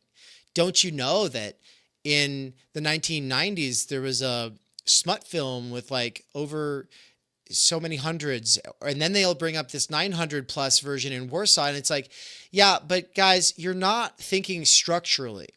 You're not thinking about the medium. You're not thinking about symbolic capital and clout. You're not thinking about sign value and the algorithm. You're not thinking about surplus value. You're not thinking about this being topical now and what that means as far as the dam that is going to break. This is not an exception that proves the rule. This is a canary in the coal mine. I'm mixing metaphors, but it's okay. Follow me out here. A dam that is about to break as a metaphor means that water has piled up. You've got a basic lake where that reservoir is, and that water is only coming through in a little stream, right? And then, of course, you're harnessing that water, and you're using that water for some end. In this metaphor, OnlyFans has captured people's lives, their entire lives, their houses, and their vaginas, assholes, and mouths are being turned into a profit-seeking endeavor on the part of a giant corporation that I just found out actually has recruiters who go around and try to recruit girls who will start their OnlyFans when they turn 18, which means that there are guys grooming underage girls, trying to pipeline them into this supposed career that is, as Keir said, a pyramid scheme. So there's that. First of all, there's that. Second of all, when a dam breaks, what happens? All that water comes flooding and it destroys the villages around the river. If in Boise, it would literally, we would be underwater because the Lucky Peak Dam is what keeps all that water up there.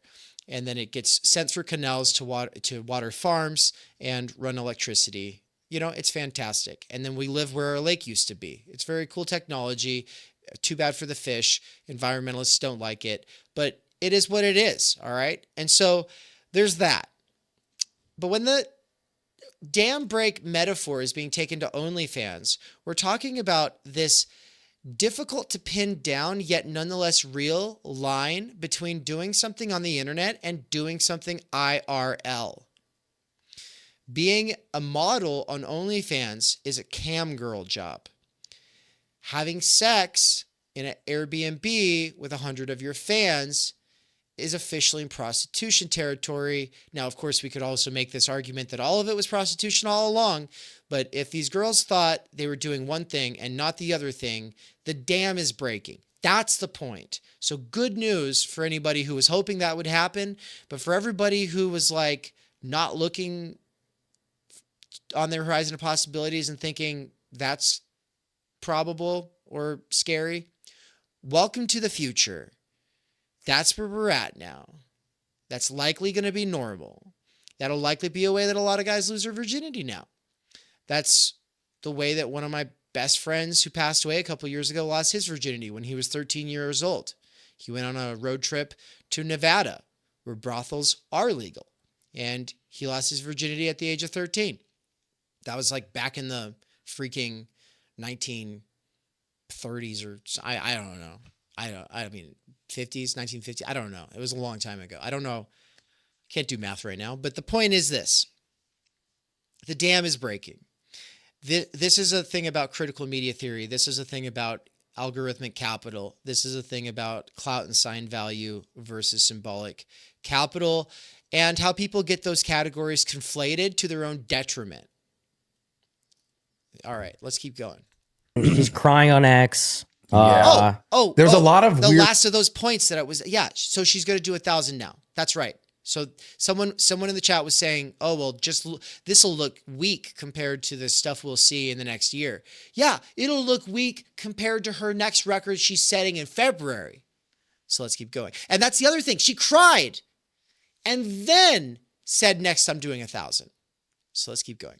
Weird reactions from like the female side of the What do you internet. mean? Like, you know, the classic feminists where girls are like, yeah, like go her, and then everyone's People like, are saying go her, dude. Yeah. So what will happen is girls will be like, how the f are we at this point where we're we don't have to listen to this little banter they have finished, but I just want to say that the guy who's saying that people are saying go her, I think he's just on this sort of red pill bandwagon so far up his own ass that he's not aware there's no one saying go her. If there is, they are on niche Discord and Twitch communities with less subscribers than I have. There's not a big thing out here saying go her. The thing that you'll get from leftoids is downplaying and dismissing the significance of this. They'll try to trans-historicize it, say that nothing's new, or they'll just say, well, why are you talking about it? Why is it any of your business? This is just, you're just farming content off of this. That's all you're doing right now, guys. Or they'll say that, oh, she is the victim in this situation, which I think we'll get into. I want to, after we kind of show Candace Owens a little bit, I watched Matt Walsh's response, and he brings up some very interesting points about particularly like freedom and accountability and who's the real victim here and that kind of thing. So, but anyways. Is that one of your clips that you have planned? Yeah, they're all clips from this cool. Matt Walsh video. Cool. So then we'll skip ahead to the point where these guys I appreciate you guys for making this conversation happen. The fact that you guys talked to both Candace and Lily means that, and then you brought them both on together. Like, this is kind of like the contradiction idea. We do a bunch of things with Todd, we do a bunch of things with Catrone, and then we bring them on to talk to each other. Except that you'll notice something is wrong with Candace's face, and it makes me not uncomfortable. That is an understatement, guys. What's going on with her face, for people who are listening to this and not watching it, is it's not just unsettling. It's like, it made me wonder if something was wrong with her. Like she might have got like some kind of like habanero sauce up her nose right at the beginning of Lily talking, but she sits there. Yeah, what is she doing? How would you She's like describe making it? these like twitching movements with her nose and like flaring her nose a lot. Like any normal person is gonna sit there and do gesticulation things. Yeah. And so at first, I think when Dave pointed it out, I was kind of like, it's fine. Like she's jet lagged. She said at the beginning she's in Yeah. London. She's probably just tired. But then it's like, no, when Lily is talking or when she's listening, because it just Guys. shows both their faces side by side, her face is just going crazy. And it's like, is something going on or is she just like, because here's the thing, and I started telling you about this earlier today, and you said, oh no, wait until the podcast. Candace Owens makes some good points. I think overall she's like a strong, confident, like woman who believes what she believes. She's especially a figure on the right who is critical of Israel and who's willing to platform kind of both sides, like back after October, in the light of She brought October on 7th. Norman She Finkelstein. brought on Norman Finkelstein to talk about Yeah. Israel and Gaza, and then she also brought on like a Jewish person to talk about it from their perspective.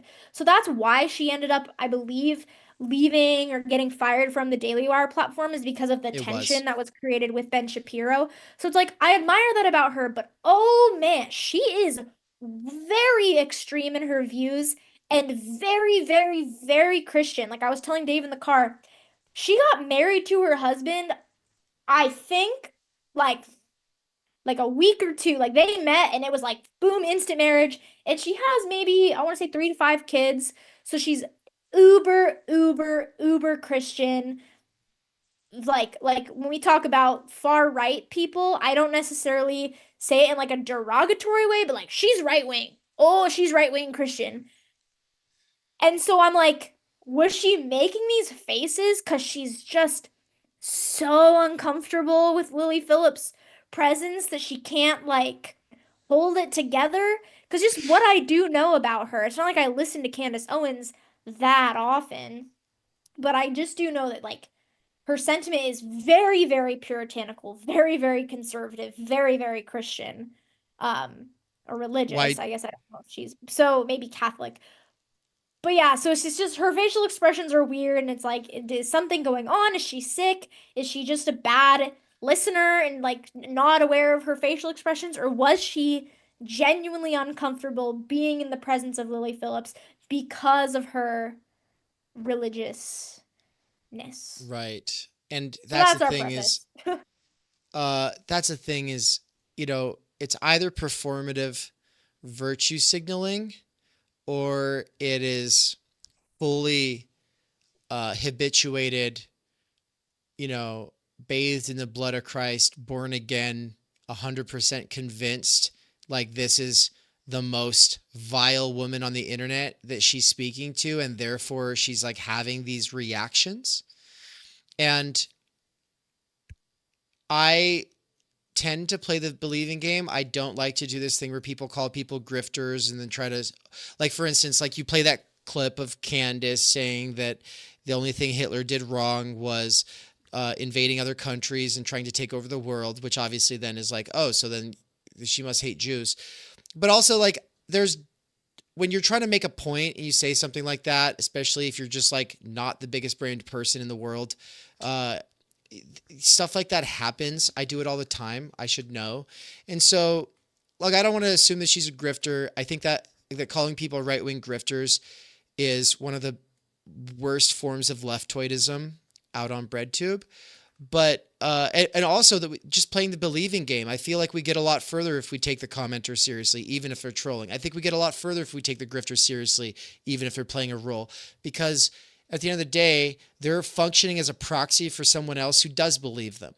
And at the level of profilicity, authenticity and sincerity don't matter. It's the profile that's being curated. So let's engage with that. And I just want to say, the part of me that's playing the believing game here says Candace Owens has a big ass heart and she has children now. So it's actually likely that she is just so disturbed. Now let's watch her tear into Lily and Someone in the chat said it's Ben Shapiro sticking needles into Candace's voodoo doll. Yes, that's what the Twitches are That's about. what's really going on. Anyways, yeah. The visual of Ben Shapiro sitting in like a basement somewhere poking a Candace doll is my new favorite on the internet. Thank you, everybody. So I also want to highlight just as so we're like, watch Candace's face. Yeah, also watch how well Lily takes it. She's pretty good at taking it. Like, I don't even think we're going to hit 100. Cast with both of you now, and should we start off with the first video that we saw? The reaction to which one? The first? There's a tweet out there that has 200 million impressions about like right after the 100 guys scene. Yeah. So how did the 100 guys go?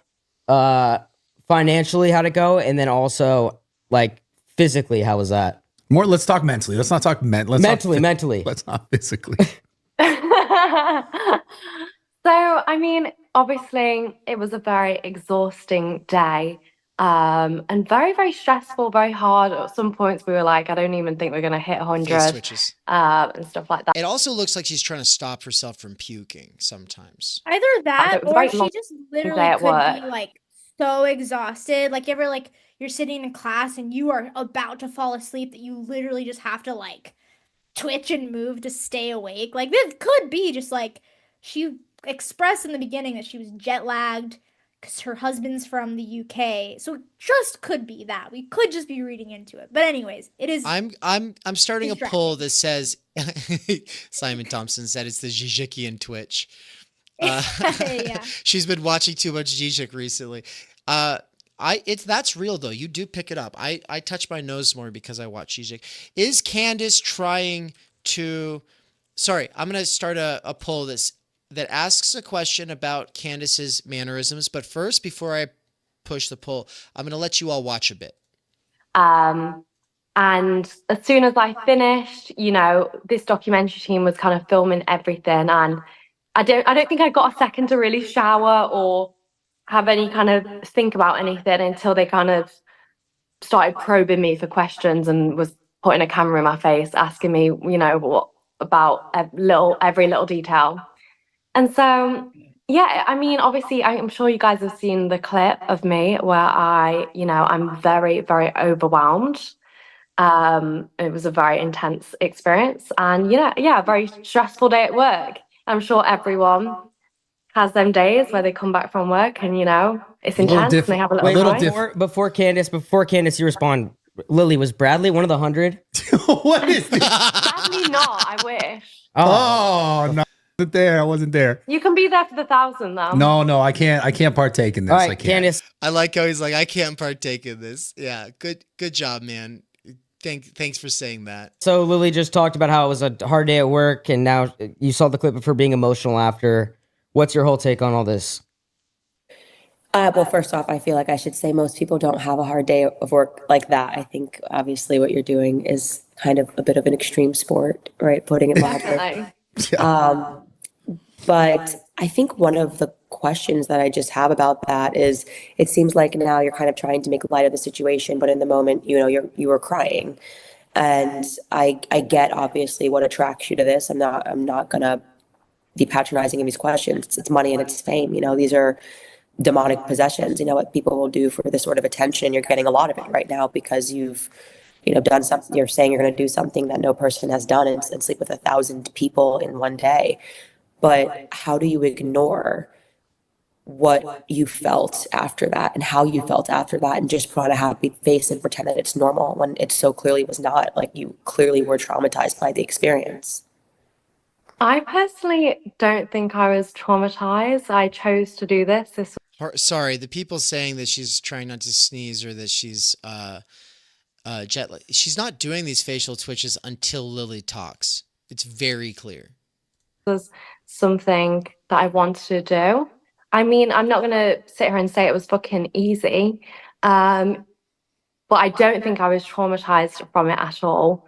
I think as well, obviously, from what you might have seen from the documentary, like a lot, the good points I talked about was also very much cut out. At the end of the day, they're there to tell a narrative, and that's kind of the narrative that they went for, is like, this seems like a sad girl, you know, and I don't want people to pity me or feel sorry for me. This is what I chose to do. And Right, want but why to were do. you crying? Are you saying these were happy tears? No, I was extremely overwhelmed. Like it was very intense. And yeah, I mean, the experience was obviously like we had it like an hour conversation after, and obviously when he started probing me about some experience. Well, I want to see where Candace goes off again. Hold on, let's just skip to it. Candace, what do you think about that? Yeah, I mean, I think one of the questions that I certainly had when I was reading into your story was I think that you kind of tried to portray it like you had this like normal upbringing.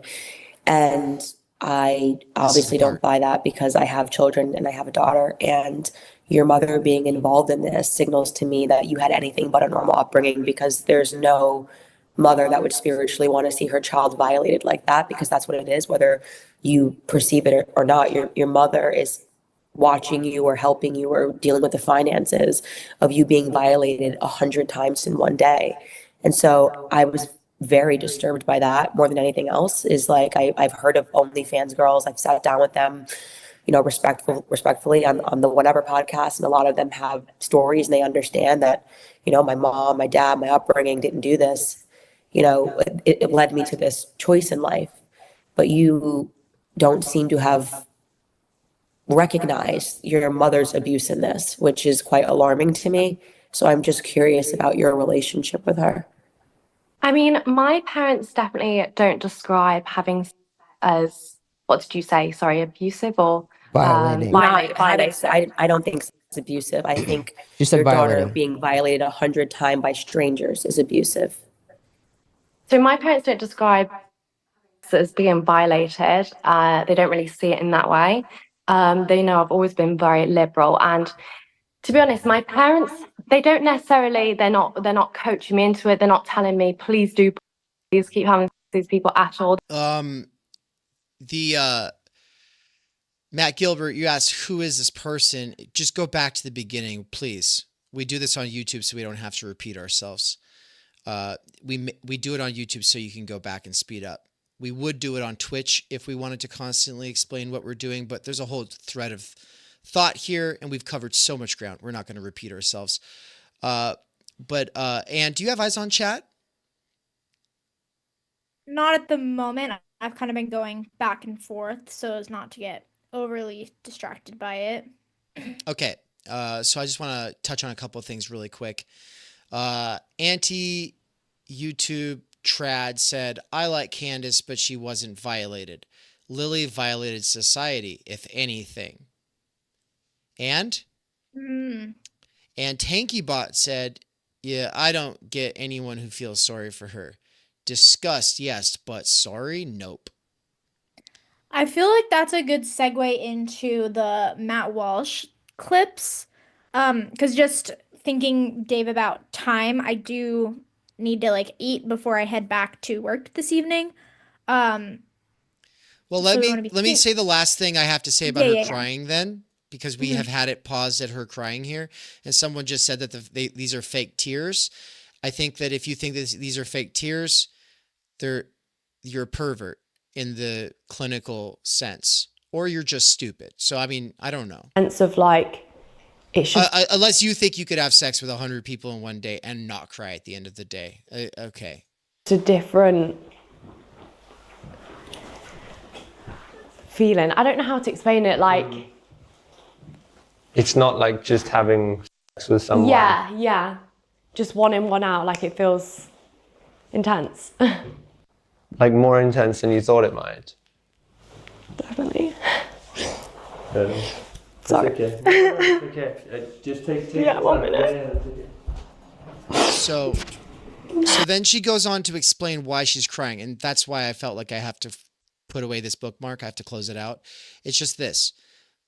I thought the reason would just be like, oh yeah, it's a lot, I'm emotional. She ends up saying that the hardest part of the day was the time constraints, where she had to keep cutting guys off. So a lot of guys didn't get to finish, which means that a lot of guys spend up to $800 on these tests, these STD tests, and then these flights and these hotels so they can be with her. They are her fans.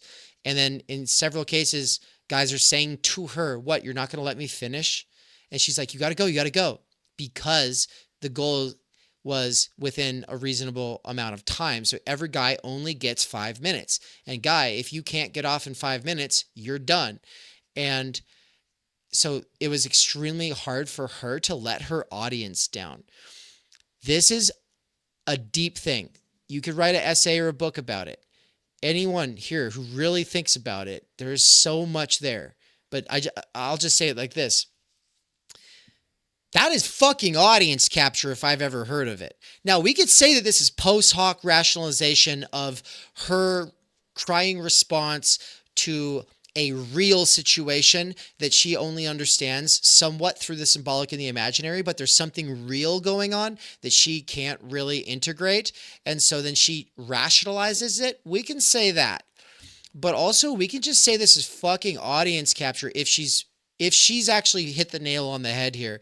That's audience capture. She feels bad for letting down her fans, right? I feel that like at a certain level, like I feel some kind of like, oh no, like if someone gave me money, I got to make them happy. Or if someone traveled to TUCon, I got to try to make this like a great event.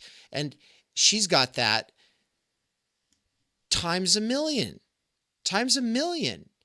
And so even if this is not the whole reason she's crying, it makes sense that would be a part of it. Of course, I never even considered the fact that, yeah, it would feel bad. Some guy came all this way. Maybe he just lost his virginity, but he didn't even get to come. Yeah, that would feel weird trying to kick that guy out of the room. So instrumentalized at that point. That's another level of instrumentalization, the temporal aspect. Yeah, all right, you got that link? You want to share it to me or should I let you screen share? Yeah, since it's already all set up on your end, I'll just go ahead and I mean, you can just Google or just on YouTube No, just share through the chat. It'll be easiest. Yeah. And it's just Matt Walsh, Lily Phillips. I just have some written timestamps. I don't have. Okay. Yeah. Matt Walsh. Okay, this is the one? Yeah, I Why guess this the things I viral? want to say about it before I just show a couple clips. So, okay, Matt Walsh and Candace Owens and everyone from the Daily Wire. I want to defend taking them seriously for a quick moment. Seeing that this is kind of the first time that we're doing an episode like this under the name What's Right? And so there is that question of like, well, what is right?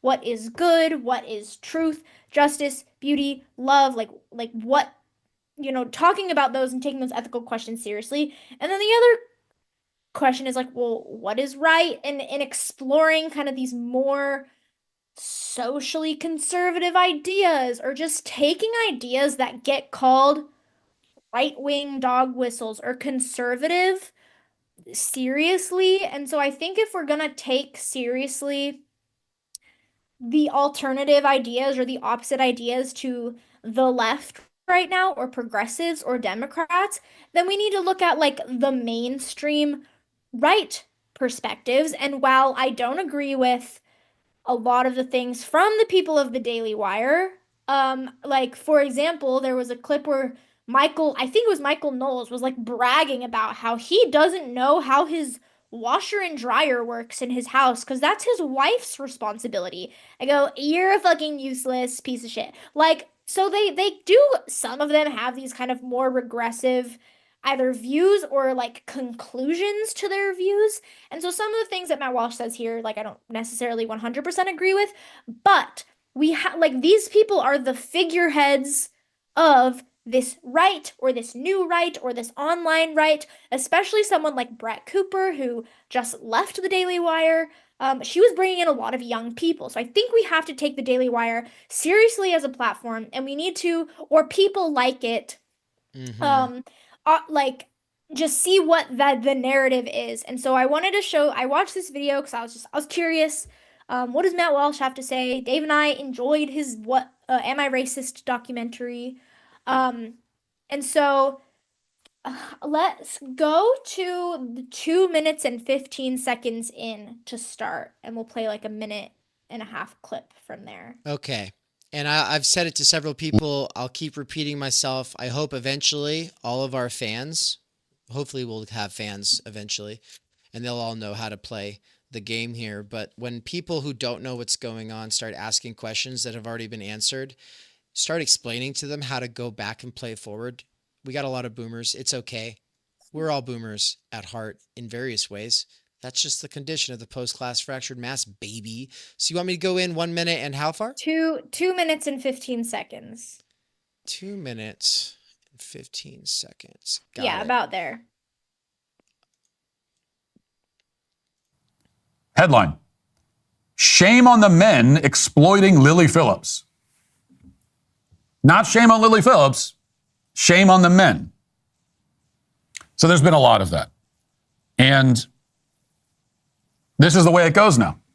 Feminists demand that we celebrate a woman's sexual freedom. But then when a woman makes a really bad choice with her sexual freedom, suddenly she's a damsel in distress and it's everyone's fault but her own. That's the game. You know, it's always been the game with feminists. They want freedom without accountability. That has always been the problem. Again, one problem of many, but there's always been one of the central problems with feminism from the beginning is you want all the freedom, all the choice, you want all that, empowered, everything. The accountability part is the part where it always breaks down. You will not accept accountability, and it doesn't work that way. You cannot have one but not the other. Okay, you can pause here. Okay, responsibility is a... And again, I think like he does this kind of all feminists think this way and this demonization of feminism as a whole, but it is an interesting point that, so yeah, this reaction from the left, there's probably not a whole lot of people who are like, yeah, go her, this is empowering. But I think the larger discourse coming from like the left or some liberals is, poor girl, she's a victim, she's being exploited, this pipeline has pushed her into this. And it's like, I think it's an interesting point. It's like, okay, the whole documentary, the whole thing, she's saying, I want this, I'm choosing this. Me, yes, like saying yes, consenting, enthusiastically. I want this, I'm choosing this, aware of what that means. But then all of a sudden, oh, she's a victim. And so it's like, I think we need to take the structures in the system seriously and understand. I mean, just Louise Perry's book, The Case Against the Sexual Revolution, is a great book as to why just consent isn't everything because of all the other things that are going on. But this is a good point that it's like, oh, she's a victim. Oh, she chose this, but she's a victim. So I guess I'm curious, like, what are your thoughts on that? It's just an interesting thing to, I think, bring into the conversation. Just rights versus responsibilities.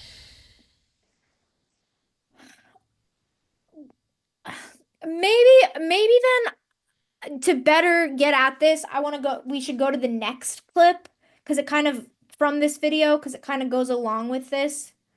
But it's just this idea that like who's the victim here and like the women, like she chooses this, but then the people who say, oh, this is empowering, it's her choice, are the same people to say, well, she's a victim.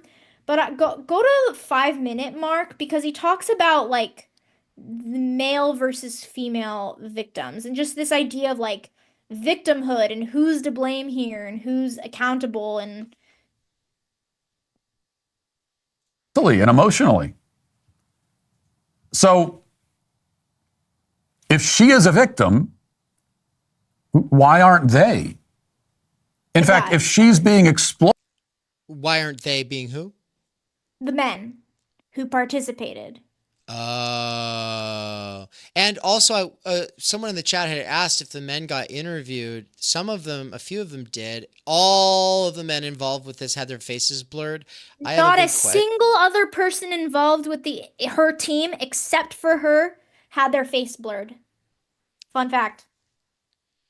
Or had it unblurred, you mean? Had it blurred. In the interview, every other person except for Lily Phillips, their face was blurred. They did not want their face to be seen, yeah.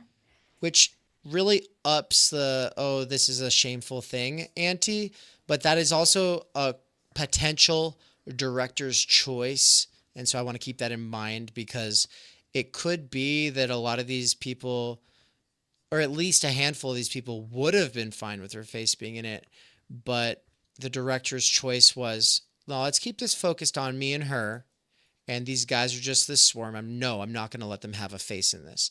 Now, what was there anything significant from his interviews with the men in this worth getting into? In the documentary? Yeah, a lot of them were just kind of like, I do stuff impulsively. I do stuff, and then I think afterwards, was that right? And stuff like that. Yeah, there wasn't as much substance to the interviews with the guys, and it could have just been what he was able to get. Maybe he just wasn't thinking to ask those questions in the moment, because it is kind of an awkward thing to go up to another guy and be like, hey, why are you having sex with this lady? What do you like about her? Like, it could have just been an awkward thing. But anyways, so yeah, Matt Welsh is talking about, like, maybe the guy, like, why is it that always the women are the victims in situations around sex? And so we should keep playing for a little bit. Exploited? Why aren't they being exploited? She's the one profiting. She's the one selling the video. These men are just marks. They're pawns. You could say, oh, well, no healthy woman with a right mind would do something like this. So she's a victim. No healthy man in his right mind would be a part of this. I mean, if to volunteer to be a part of this is on either side, means that there's something really wrong with you. And yet, it only goes one way. The accountability only goes one way. It only ever goes one way. It's like when a man has sex with a drunk woman and is accused of rape. Drunk sex is non-consensual sex, they say. Except that he was also drunk. So if he raped her, then didn't she rape him? Aren't they raping each other by that logic? If they're both drunk, if they're both inebriated, didn't she take advantage of him also? But you never hear that, ever. You never, ever hear that. You never hear of a woman getting accused of, much less charged with rape, for having sex with a drunk man. Never hear it. It only goes one way. Accountability only goes one way, ever, on this sort of thing. Now, the only way, this is the important point, okay? All right. And I can't hear you. Sorry, I muted. Pause here for a second. I want to, excuse me, keep playing what he's saying, and then we can come back because I don't have anything else from this video after that, and then we can discuss some more. But I want to say really quick what Matt Welsh is about to say. He doesn't believe. He's saying, let's just go play it, and then we can talk about it. Go ahead. Because we can lament the double standards. I mean, the double standards are very obvious here. You can't. I mean, it's like getting smacked in the face with a 2x4. Like the account. That's how obvious it is. You can't miss it. But let me try to make sense of it. The only way to make sense of this double standard, where two people, man and woman, can willfully engage in a certain act. An act that, in this case with Lily Phillips, not only are she willfully engaged, she is initiating it, inviting the men, advertising it, selling it, making money on it. The only way to look at that and say, oh, the man is exploiting her, not the other way around, the only way to do it is to say that the man is the leader, that the man is in charge, that the man is basically the captain of the ship. And so he gets the blame when the ship goes down, even if a dozen other people are also to blame. Even if, in fact, the captain didn't screw up, even if the captain did everything right, still, he gets the blame. And in the old days, he goes down with the ship, even if it wasn't his fault, right? Right? The Titanic hits the iceberg. The captain was asleep. He had somebody else in charge of that. It's not his fault. He's got to go down with the ship. That's the burden of leadership. The burden of leadership is responsibility. And you got, buck stops with me, right? And you got to take blame for stuff that you didn't do. So the only way to look at Lily Phillips and condemn the men and not her is to say that the men are supposed to be leaders and the leaders take the blame. That's the only way. Which means you have to abandon feminism entirely. You cannot be a feminist We can pause say that here, Lily Phillips is. but he basically says the only way that it makes sense that she is not in fact responsible for the decisions she's making is to say that men are the natural leaders. Again, he's not saying he believes that, but he's saying that's the only kind of very traditional conservative idea that he would take seriously from someone who's saying, well, she's actually the victim. And so, yeah, I think someone in the chat had said, either women have agency or they don't. They're either morally responsible for their behavior or they're not. And so that's what Matt Walsh concludes, and he says, look, she is an adult person. She made this choice by just purely saying she's the victim. It's these horrible, horrible men's fault for even participating, absolves her of agency, infantilizes women. So it's this, this discourse of women and their agency and their freedom and their choices. It's just, I think, an interesting thought experiment to do on Matt Walsh's part, and just I think something that needs to be brought into the conversation, because I think we've been talking about kind of the structures and what this does culturally, having someone doing feats like this on Instagram, but then there is also this On personal Instagram? responsibility aspect that you and I are always getting at in our own lives and in the sociology classes that we teach and in our theory underground classes, is structural problems and systemic problems versus personal responsibility. Right. And I think that comes back into what is right.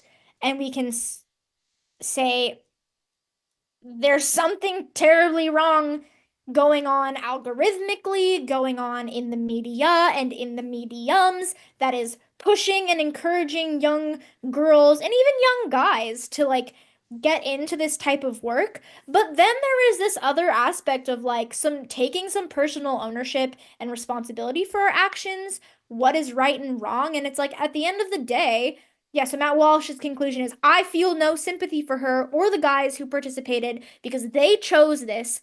She cried at the end, boo-hoo, this was her choice, is what kind of the conclusion that he comes to, because he doesn't believe that she has no agency in this. She did have agency in this. The whole fucking documentary and all the interviews after, she says, I wanted this, I chose this, it's my choice. And so, yeah, I guess I'm just curious, what you think about all of that. Yeah, good. Thank you. And to Mupi in the chat, the reason I asked you about your sex, age, country, and whether you are autistic, which is going to be probably my new question that I ask people before I engage with them too seriously. It's because if you're 15, or if you're not from this country, or if you're you know what I mean? I just kind of want to get a sense so I can respond kind of knowing what's going on. If you're autistic, it's cool, man, you're welcome here. But I also, this kind of question that you're asking, it comes across it is either young teenager or autistic, or maybe you just have a condition called analytic philosopher. You could be an analytic philosopher and not be autistic. It's possible. But basically what you were saying is why is it 100 that matters? Why are we talking about this? Because it's 100. And is it the temporality that makes it a difference? What if it was 100 guys spread out over the course of years? Why does it matter when it's all of a sudden 100 guys all in one day? And 2 fans at once, no one cares. 5 fans at once, probably still no one blinks. I wonder what the magic number is for too many. This is do you get off on the ship of this Theseus thought experiment? Do you think that that's philosophy and that that's a real problem that keeps you up at night? And did you, because I feel like you've been here this whole time. So I'm not trying to drag you. I promise. I'm not trying to drag you. So if you're just neurotypical and this is just kind of how you do stuff, cool. Like, no worries. I'm not trying to bully. I'm just saying that how to say you're missing the point without saying it, right? Like these kinds of questions are missing everything we said about the medium, the algorithm, our place in history, the post-class fractured mass, sign value and clout versus symbolic capital, surplus value, conscious and unconscious. I mean, can I go? Should I? Should I go on? Do I have to unpack all of that? I would like to. I'd like to unpack all of that for you, but I don't know if now is the time or space. But just take it from me and trust the plan for the time being, that your questions are not the ones that would show that you got what we were saying, especially in the first half hour of this video. We said all of that stuff intentionally, deliberately. In fact, we thought about it for days. We said all this stuff deliberately so as to preempt those kinds of questions. But the fact that you're bringing them up still shows us something important. And so I'm not saying that you're opening up a can of worms in a trollish way or like this is useless. I'm not saying that this is like a bad question. I am just saying it's revealing and useful, because it's like, well, yeah, if you don't understand what all those other concepts were and you don't get the theoretical priors, then we are just kind of operating in the dark here. And then those questions like do make a lot more sense. Okay. Now, bringing it back to Anne's question about structures versus responsibility. First of all, yeah, I guess it's crazy like that people are out here blaming her. It is crazy that people are out here blaming her. Now, Matt Walsh and Candace Owens are blaming her and all the guys and the people on the staff of the Lily Phillips team and the documentarian Josh for daring to go do some journalism. Actually, really good journalism.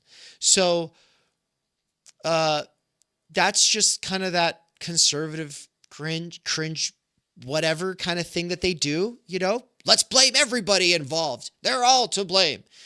But then what Walsh is focusing on here is this double standard, which I think Mikey posted something about, but I haven't read it yet. Maybe, Ann, you could check it.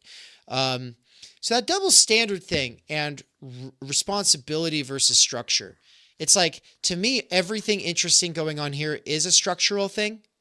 Nothing here is interesting about Lily, except for the things that really good interview questions were able to get her to say in what seems like an unself-aware and sort of naive way, where some of the stuff she said is like a big time tell. We've already covered that stuff.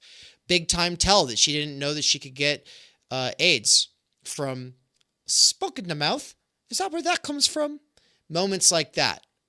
It's like, oh, okay. So there are interesting things about Lily Phillips at that level, but those are only interesting because of what they tell us about the structures.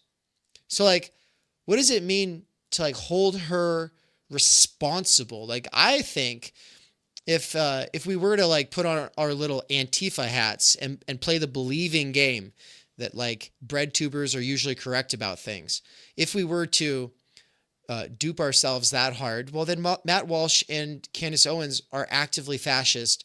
They're just hiding their cards. In that world, if we play along, yeah, what they mean by holding her accountable is like publicly stoning her to death.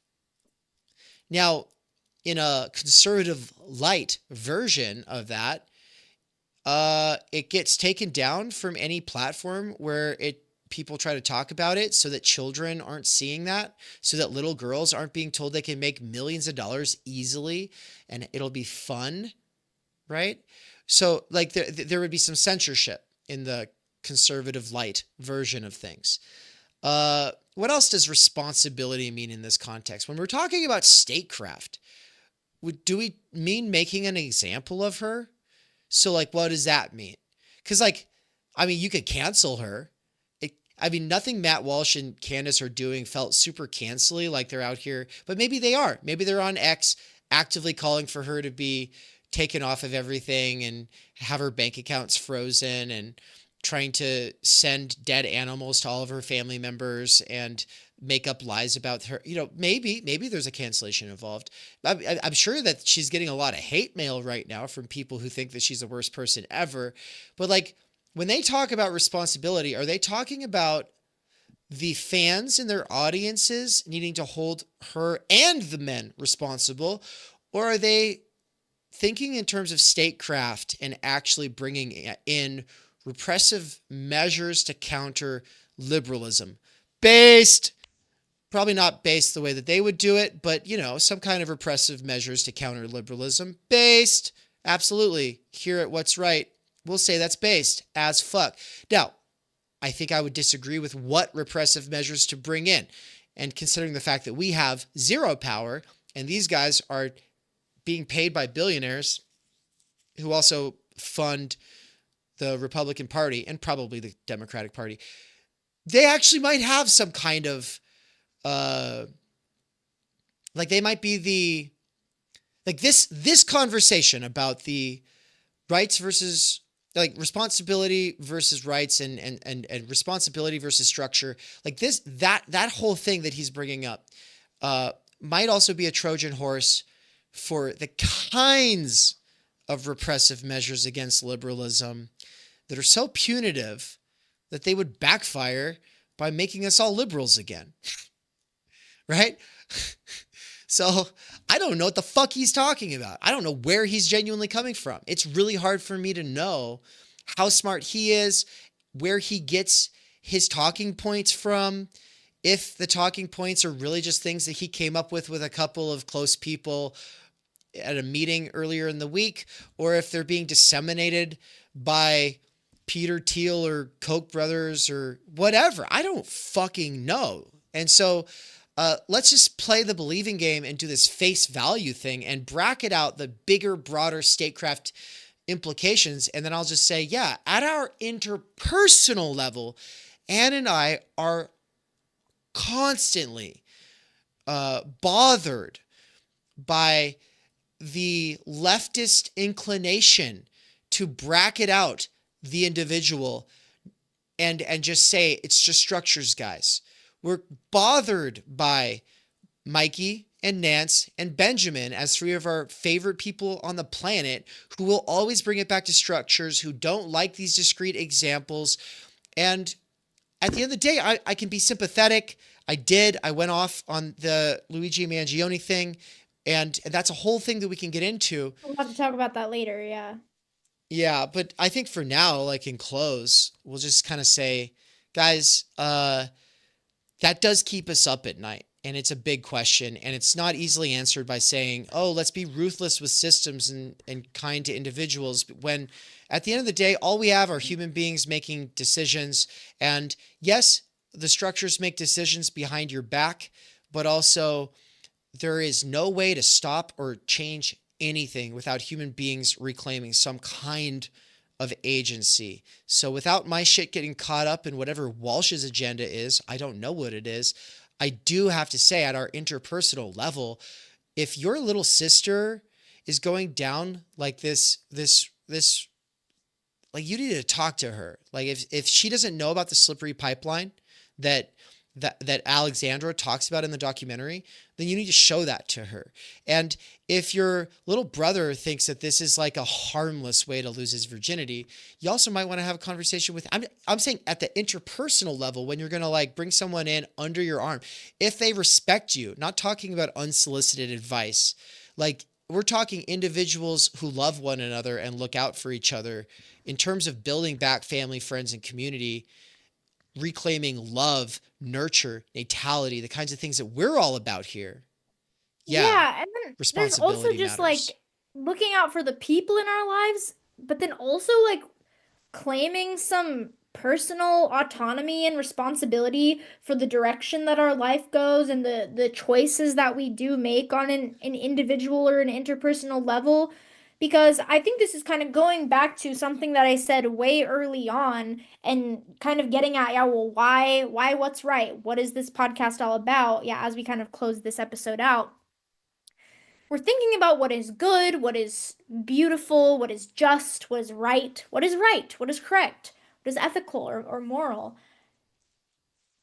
And I think we could all argue that we want to live in a society that allows and has people kind of being their best selves, and that, like, it's a therapy term, but like creating art, creating community, building relationships and families, like a high culture that is our higher selves, not this little fucking reptilian, horny, fucking my tits are out in class, which I've as a teacher at a university, I have 18-year-olds showing up to class and their boobs are falling out of their shirt. I am not joking. They show up in little tube top.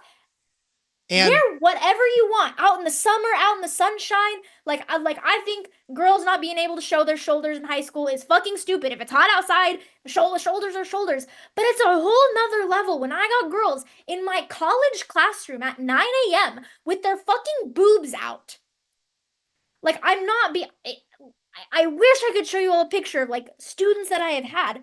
So not to moralize, not to shame people for what they're wearing, but like what happened to some sense of like, I don't know, that our bodies are sacred, or some sense of like modesty and sharing these intimate parts of ourselves just with our loved ones, so that like from this kind of broader level, I just think something interesting is going on culturally, especially with the kind of hypersexualization of young people and children, and showing or not being that concerned about censoring or hiding like hypersexualized content for children. Because like, just think about, I don't know, from a very practical standpoint, we don't want a society full of just like horny people constantly thinking about sex, and guys thinking, oh, what woman am I gonna stick my dick in, and girls going, whose cum am I gonna swallow today? That devolves us into, I go back to the movie Idiocracy, which we always get compared to because of Trump as the president. Like, I'm not gonna explain Idiocracy, but it's this world where everyone just kind of sits and stares and watches TV and has a bunch of sex, probably, and drinks Gatorade. Like, they've replaced they fucking jack off. water They with don't Gatorade. sex. Yeah, jack offs. This whole like jack off versus what's the other one in your distinction? Workaholic. Yeah. We could probably argue that we do not want a society full of jack-offs. We all have our phases, we all have our days, we all have our moments, but as a whole, that does not make society better, that does not make families better, that does not make children better, that does not make the future better, that does not make the environment better. Like, it makes nothing better. It's the lowest form of pleasure seeking.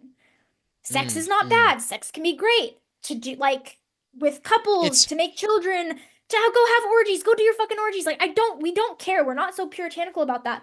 But bringing this back around to this, like, autonomy of, like, we should feel responsible to choose our higher selves and to uplift our higher selves, and to not just allow ourselves to always devolve into just the lowest form of pleasure seeking, I would argue. And so, yeah, when we think about what's right, I think it's just this structure versus like personal responsibility that we need to take seriously. And I think even you don't have to have time energy to choose not to devolve into just jerking off or masturbating and eating ice cream, Doritos, chemicals, like all the time. And then that's just what culture becomes. Like, there is, like, we can still try to maintain our personal dignity and self-respect and maintain our relationships to the best of our ability, even in a system that, you know, stultifies us and denies us all of collective time energy. Like, I want to argue that that is true, that we all have a little bit of autonomy, that women have autonomy. The fucking I'm gonna say something personal for a moment, because I think at this point, like, Dave and I, we are married. We have an age gap that some people would find significant. At the beginning of our relationship, there were comments from people No, there were about no. Let's just be 100% honest. There were people who fucking hated my guts already, and were looking for something. And when I found myself in the unfortunate yet blessed situation of our chemistry, I was like, "Oh, this is gonna not go so well." And sure enough, like they used it. They used it against us. Yeah.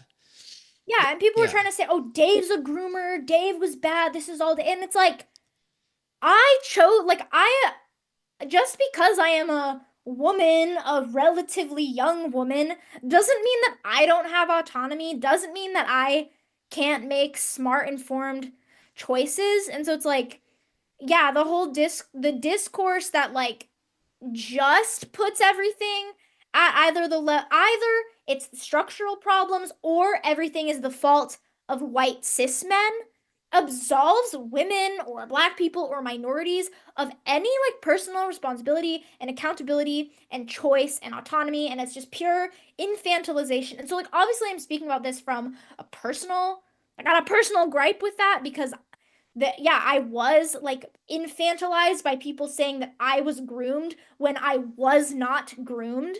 Like I can confidently say that didn't. Just because I went to her high school and gave her candy doesn't mean. Stop. Like we met as adults on a college campus in a mutual space. So I got a gripe with that and like this infantilization that women just can't make smart choices. Oh, there's no other options for them. They might as well just fucking masturbate on the internet. And it's like, no, like women deserve better than that and I think that all comes down to, I'm sorry, I'm going off because I'm looking at the time and I really, really do have to go soon. And chat's like losing its mind right now, but Wonderful. Keep going. Yeah. Is that, because I was having this crisis the other day and thinking about this. Well, if you just truly believe that sex is whatever and sex is no big deal and bodies are bodies, then being on OnlyFans or doing what Lily Phillips did, just like, it's not that big of a deal. But I think we all have some sort of sense that this is kind of a big deal. And I wrote down just now, like, why? Because it's, how do I want to say this? Like the men who like watch porn or buy prostitutes, they're using your body. They've objectified you to get off, to come, to orgasm, to have this like lowest form of pleasure when we're thinking about porn consumption and OnlyFans consumption. And these guys who flew all the way out there just like to like essentially, I don't know, maybe I'm speaking too hyperbolically or maybe like sorry, I'm flustered now because I went off and I'm trying to collect my thoughts here. No, you're doing great. We don't want women to just think, oh, I can just do this because there is a type of, I don't want to say again, men are a distinction between like real men, but guys, dudes, man, children, males, and this, that is predatory or that is degrading. It's degrading. Yeah. You have become a sex object. You are not a person anymore. You are there for the guy's pleasure to get him off, and oftentimes that involves degrading you, hurting you, choking you, spitting on you, like doing things that degrade you and strip you of this humanity and this dignity. Kind of hot. Shut up. Like, I'm sorry. It's just like that's the 1990s part of me that's just like, look, guys, like fucking if whatever rocks your boat, whatever. Yeah, and whatever a couple chooses to do or two people in a hookup choose to do, but when like the culture that celebrates it and when millions of women are saying, I'm gonna do this for a living, that means millions of women are putting themselves in the position to be just seen as a sex object, to be used, to be stripped of their dignity. And so when it comes down to what is right, I would like to make the argument that that is not good, that women should not just settle for that. Whatever you want to do in your relationship, kinks or like, that's a different story. But when we're talking about doing it for work and putting yourself on the internet for strangers and like fulfilling their fantasies at the expense of your own dignity and potentially self-worth, that's what I want to say. So I can go off. I'm sure, like, as we continue to read the case against the sexual revolution, we will explore some of these ideas as we talk about other issues like Luigi Mangione. We'll talk about this idea between like personal responsibility. There are things I probably said here that I didn't say very well, or there are Like things that I'm probably billionaires. missing, but that's what I have to say for now on this particular issue, and I'm excited to like explore these ideas further and flesh some of these things out in the future. And you got to go now, huh? Yeah, in a couple minutes. I've got a couple minutes then. Okay. Yeah, I want to hear your So closeout. Maybe by 5. I will just say this for now.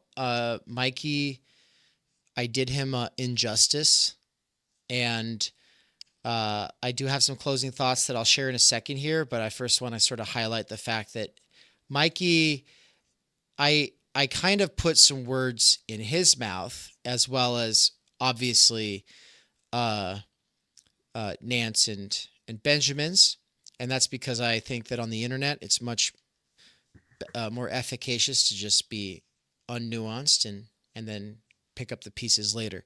So he said that I mischaracterized his position, and I'll just go ahead and, instead of playing the over 5-minute message that you just sent me that I'm going to play on stream in the next episode that we do together here at What's Right, instead of doing that, because Anne has to leave so soon and I still want time for my closing thoughts, I'll read a couple of Mikey's comments from the episode of Why Left, where Lily Phillips 100 Men was in the title.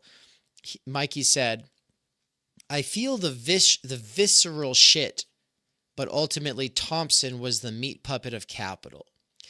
The visceral shit is fuck Brian Thompson, the former CEO of United Health, the fourth richest company in this country, meaning that after the top 3 that everyone knows, like Amazon and Google, what we have here is somebody who has become number 4 spot CEO for capitalizing off of denying people's or delaying on people's insurance compensation, which means in a lot of cases people dying, people losing children, people losing family. And what Mikey said was, I feel the visceral shit, as in the reaction, because I went off on that. If you haven't heard it yet, I mean, it's the only time I've cried on the internet, so go check it out. I was going off, and I was talking about, like, every time something fucking real is going on and you want to talk about it, leftists, aka the shock troops of capital, coming along to do liberalism's work, but with clubs, will smack you in the face and say, oh, it's structures. Focus on structures. Don't talk about this real shit. How dare you talk about something real, something that matters to human beings? It's the structures. And it's just like the most inhumane and annoying approach, because if a kid gets run over in the street, yeah, you can talk about changing the speed limit. You can talk about putting up speed bumps. You can talk about putting out like the little sign that says children at play, please slow down. Think if your kids were here, etc., etc. We see it all the time. Go for it. Do that. But let people also tarry with the fact that a kid just got run over. Don't turn that kid into just a meat puppet for the structure. But at the exact same time, we feel compassion fatigue. If you follow too much of the kind of content we were talking about today, then it's disgust fatigue, or I don't know, whatever. There is this line we're trying to straddle between structure and person, between universal and particular. And then Mikey said on that, and I think this was also in relation to the Brian Thompson and Mangione case, he said, Mikey said, people are still responsible for what they do within a structure, since no one is ever fully identical to their symbolic position.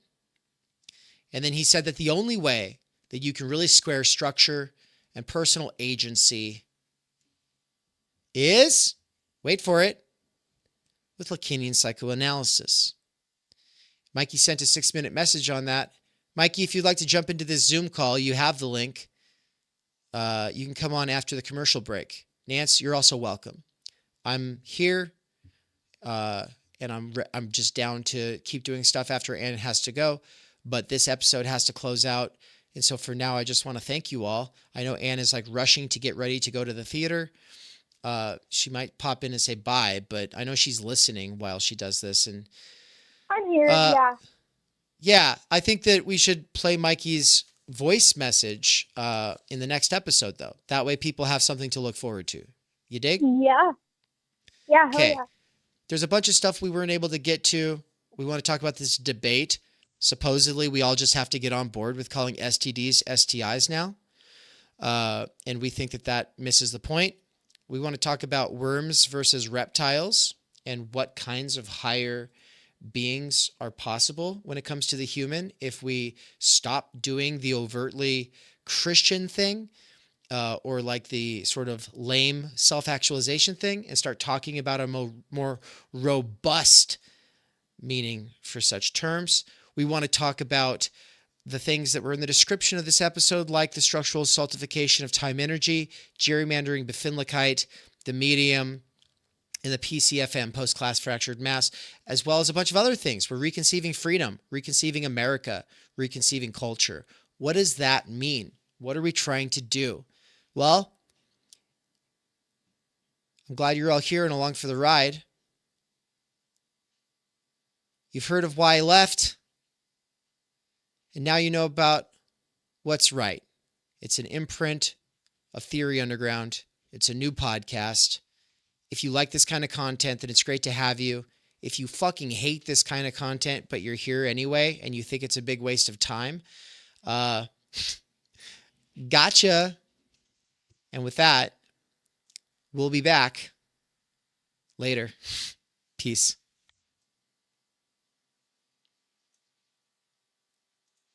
You can support the free and public work at TU by becoming a patron over at Patreon.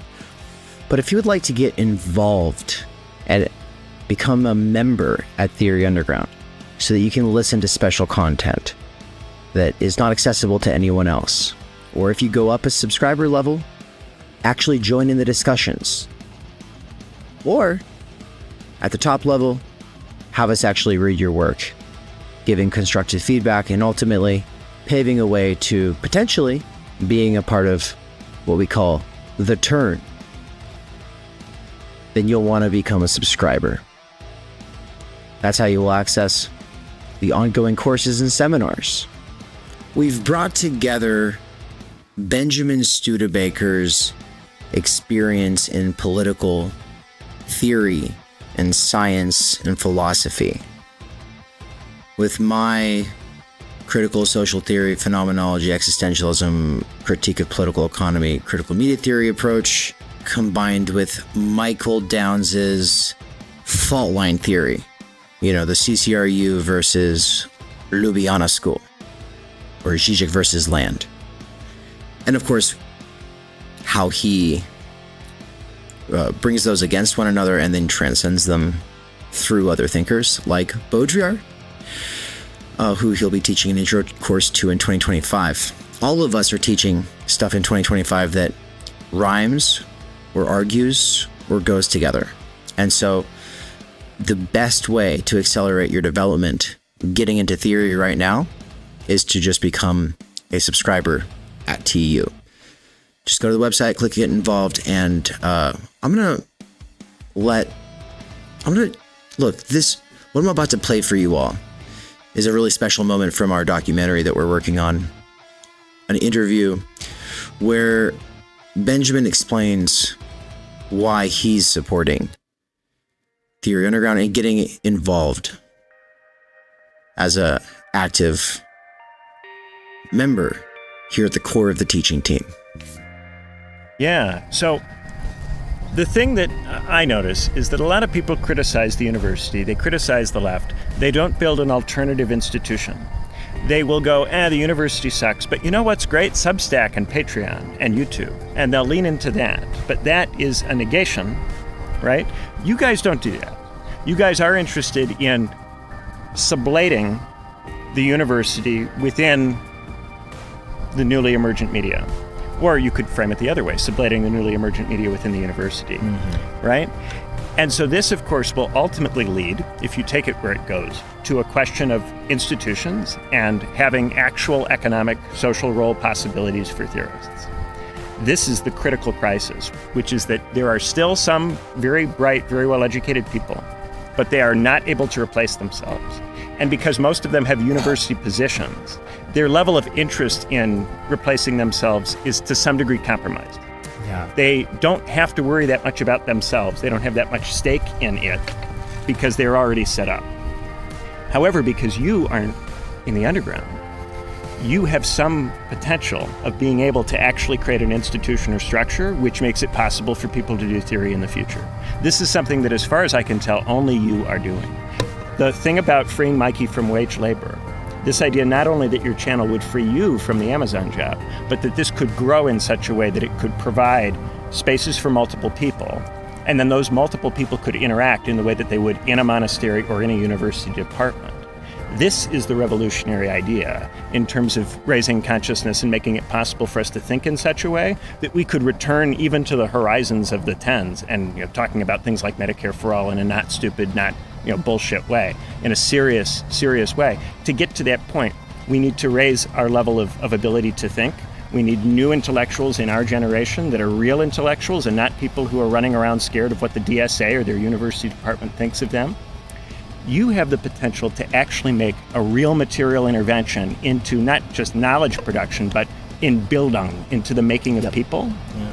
This is something that we can do. There's a window right now where I am not in the university, and so I have a real reason to think very seriously about, can we do something else? Because I'm annoyed, myself with the whole process of trying to be in that. And I would like there to be something else, something better. I have all my critiques of it that come in part from being at Cambridge, in part from studying ancient thinkers. We could do something better than it. Not just something that is an imitation or steals some things from it and does the best you can with it, but something that actually is better and that produces the kind of theory that in modernity, how do you make a Hegel? How do you make a Marx?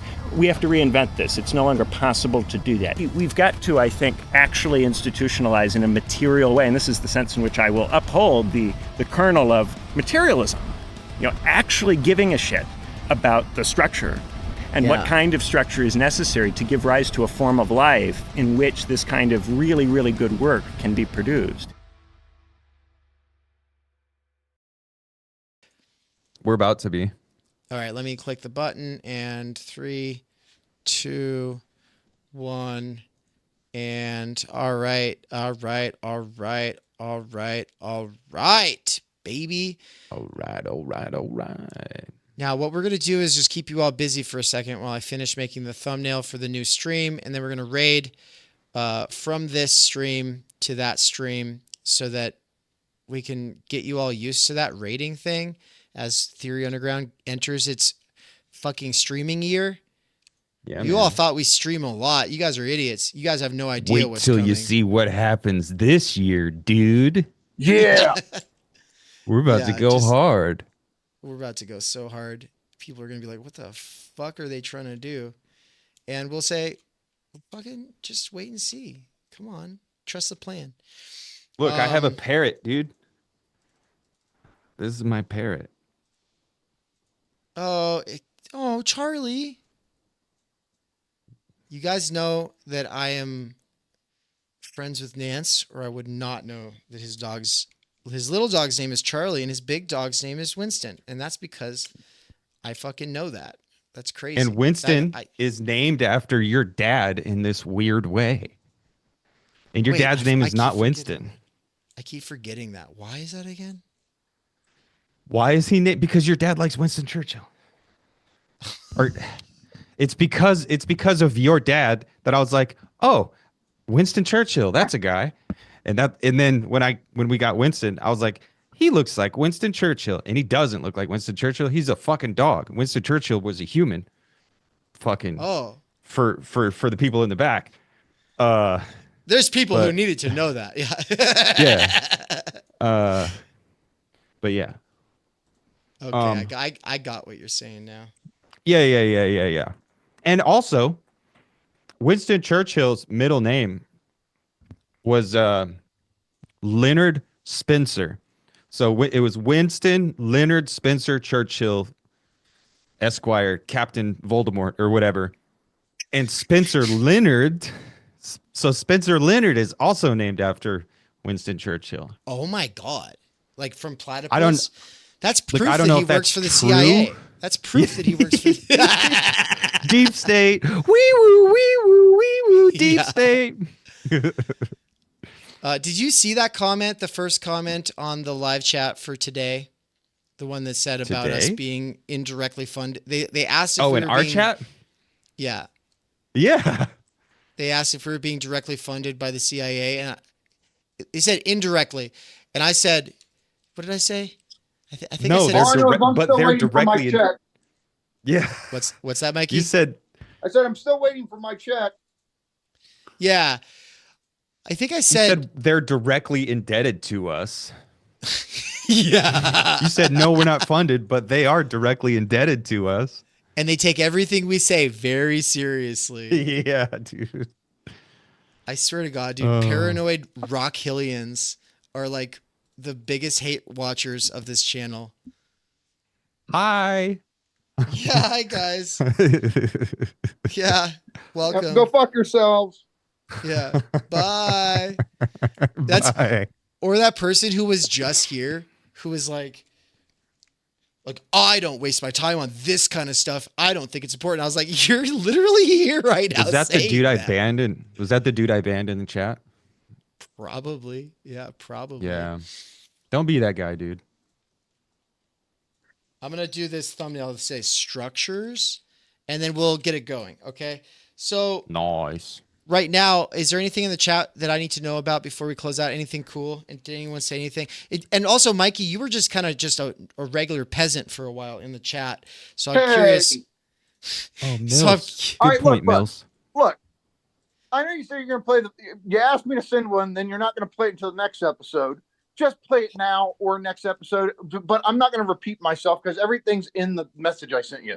Okay. No, but this is the internet. We have to repeat ourselves all the time. Anne has to be there to react to it. But we get to have a different kind of theory conversation in a second because we're literally starting a new stream. So, and it's only going to go for a half hour. Don't worry. You can leave. I have Jack and Cokes to drink, thanks. Oh, drunk Mikey's on the way. That's what I just heard. It won't happen until later, but I'm gonna be stoned Nance later tonight. Dude, you guys are all degenerates. Hey, where's meth land when we really need them? I need meth land. Yeah, I know. I'm tired of KJV land. I need the old Nick land back. I need Party Boy who croaks into the microphone at the Warwick Philosophy Conference. Let's spike his punch, dude, and then we'll get a sick ass book out of it. Get him some good old baby blue. Yeah, dude. We could fly over to fucking Shanghai and be like, "Hey, look, we're gonna prepare a meal for you, and along with this meal, here's a bowl of punch." And then we spike the punch with fucking speed, and then he'll write us a badass book. Because let me tell you what, 2.5 years of meth abuse and forced insomnia, that'll get you some fucking demon lemurs, my friend. Yeah, dude. Is the demon lemur in the room with you right now? Yeah, dude. He fucking is, dude. The entity has revealed itself. No, but here's the funny thing. I say in the book where I'm talking about this thing, because, Land famously started this Bitcoin book and he couldn't finish it. And I was like, man, we really, that was shaping up to be like his masterpiece. Popeye needed his spinach. Hey, there's 53 of you in the chat right now. I think we're going to lose 20 of you because 20 of you don't have your eyes on this chat. You're not able to pull your pocket phone out, your phone out of your pocket and click like the go to the next video. Okay, that's fine, but I'm trying to teach you guys how to do this thing. So when I click end stream here, just go to the video you're redirected to. You might have to do something though. Oh, so my. just In the future, turn autoplay on in your YouTube settings, and that will allow the stream rate to do its magic. otherwise you have That's to your click homework. it. So 3, That's your homework. 2, 1. All right. So now, as soon as I see that moment where I change the scenes, I see you doing the motion. As soon as the screen goes blank, I'm gonna click end stream, and then I'll pop into the other one and click stream. So 3, 2. This is like magic.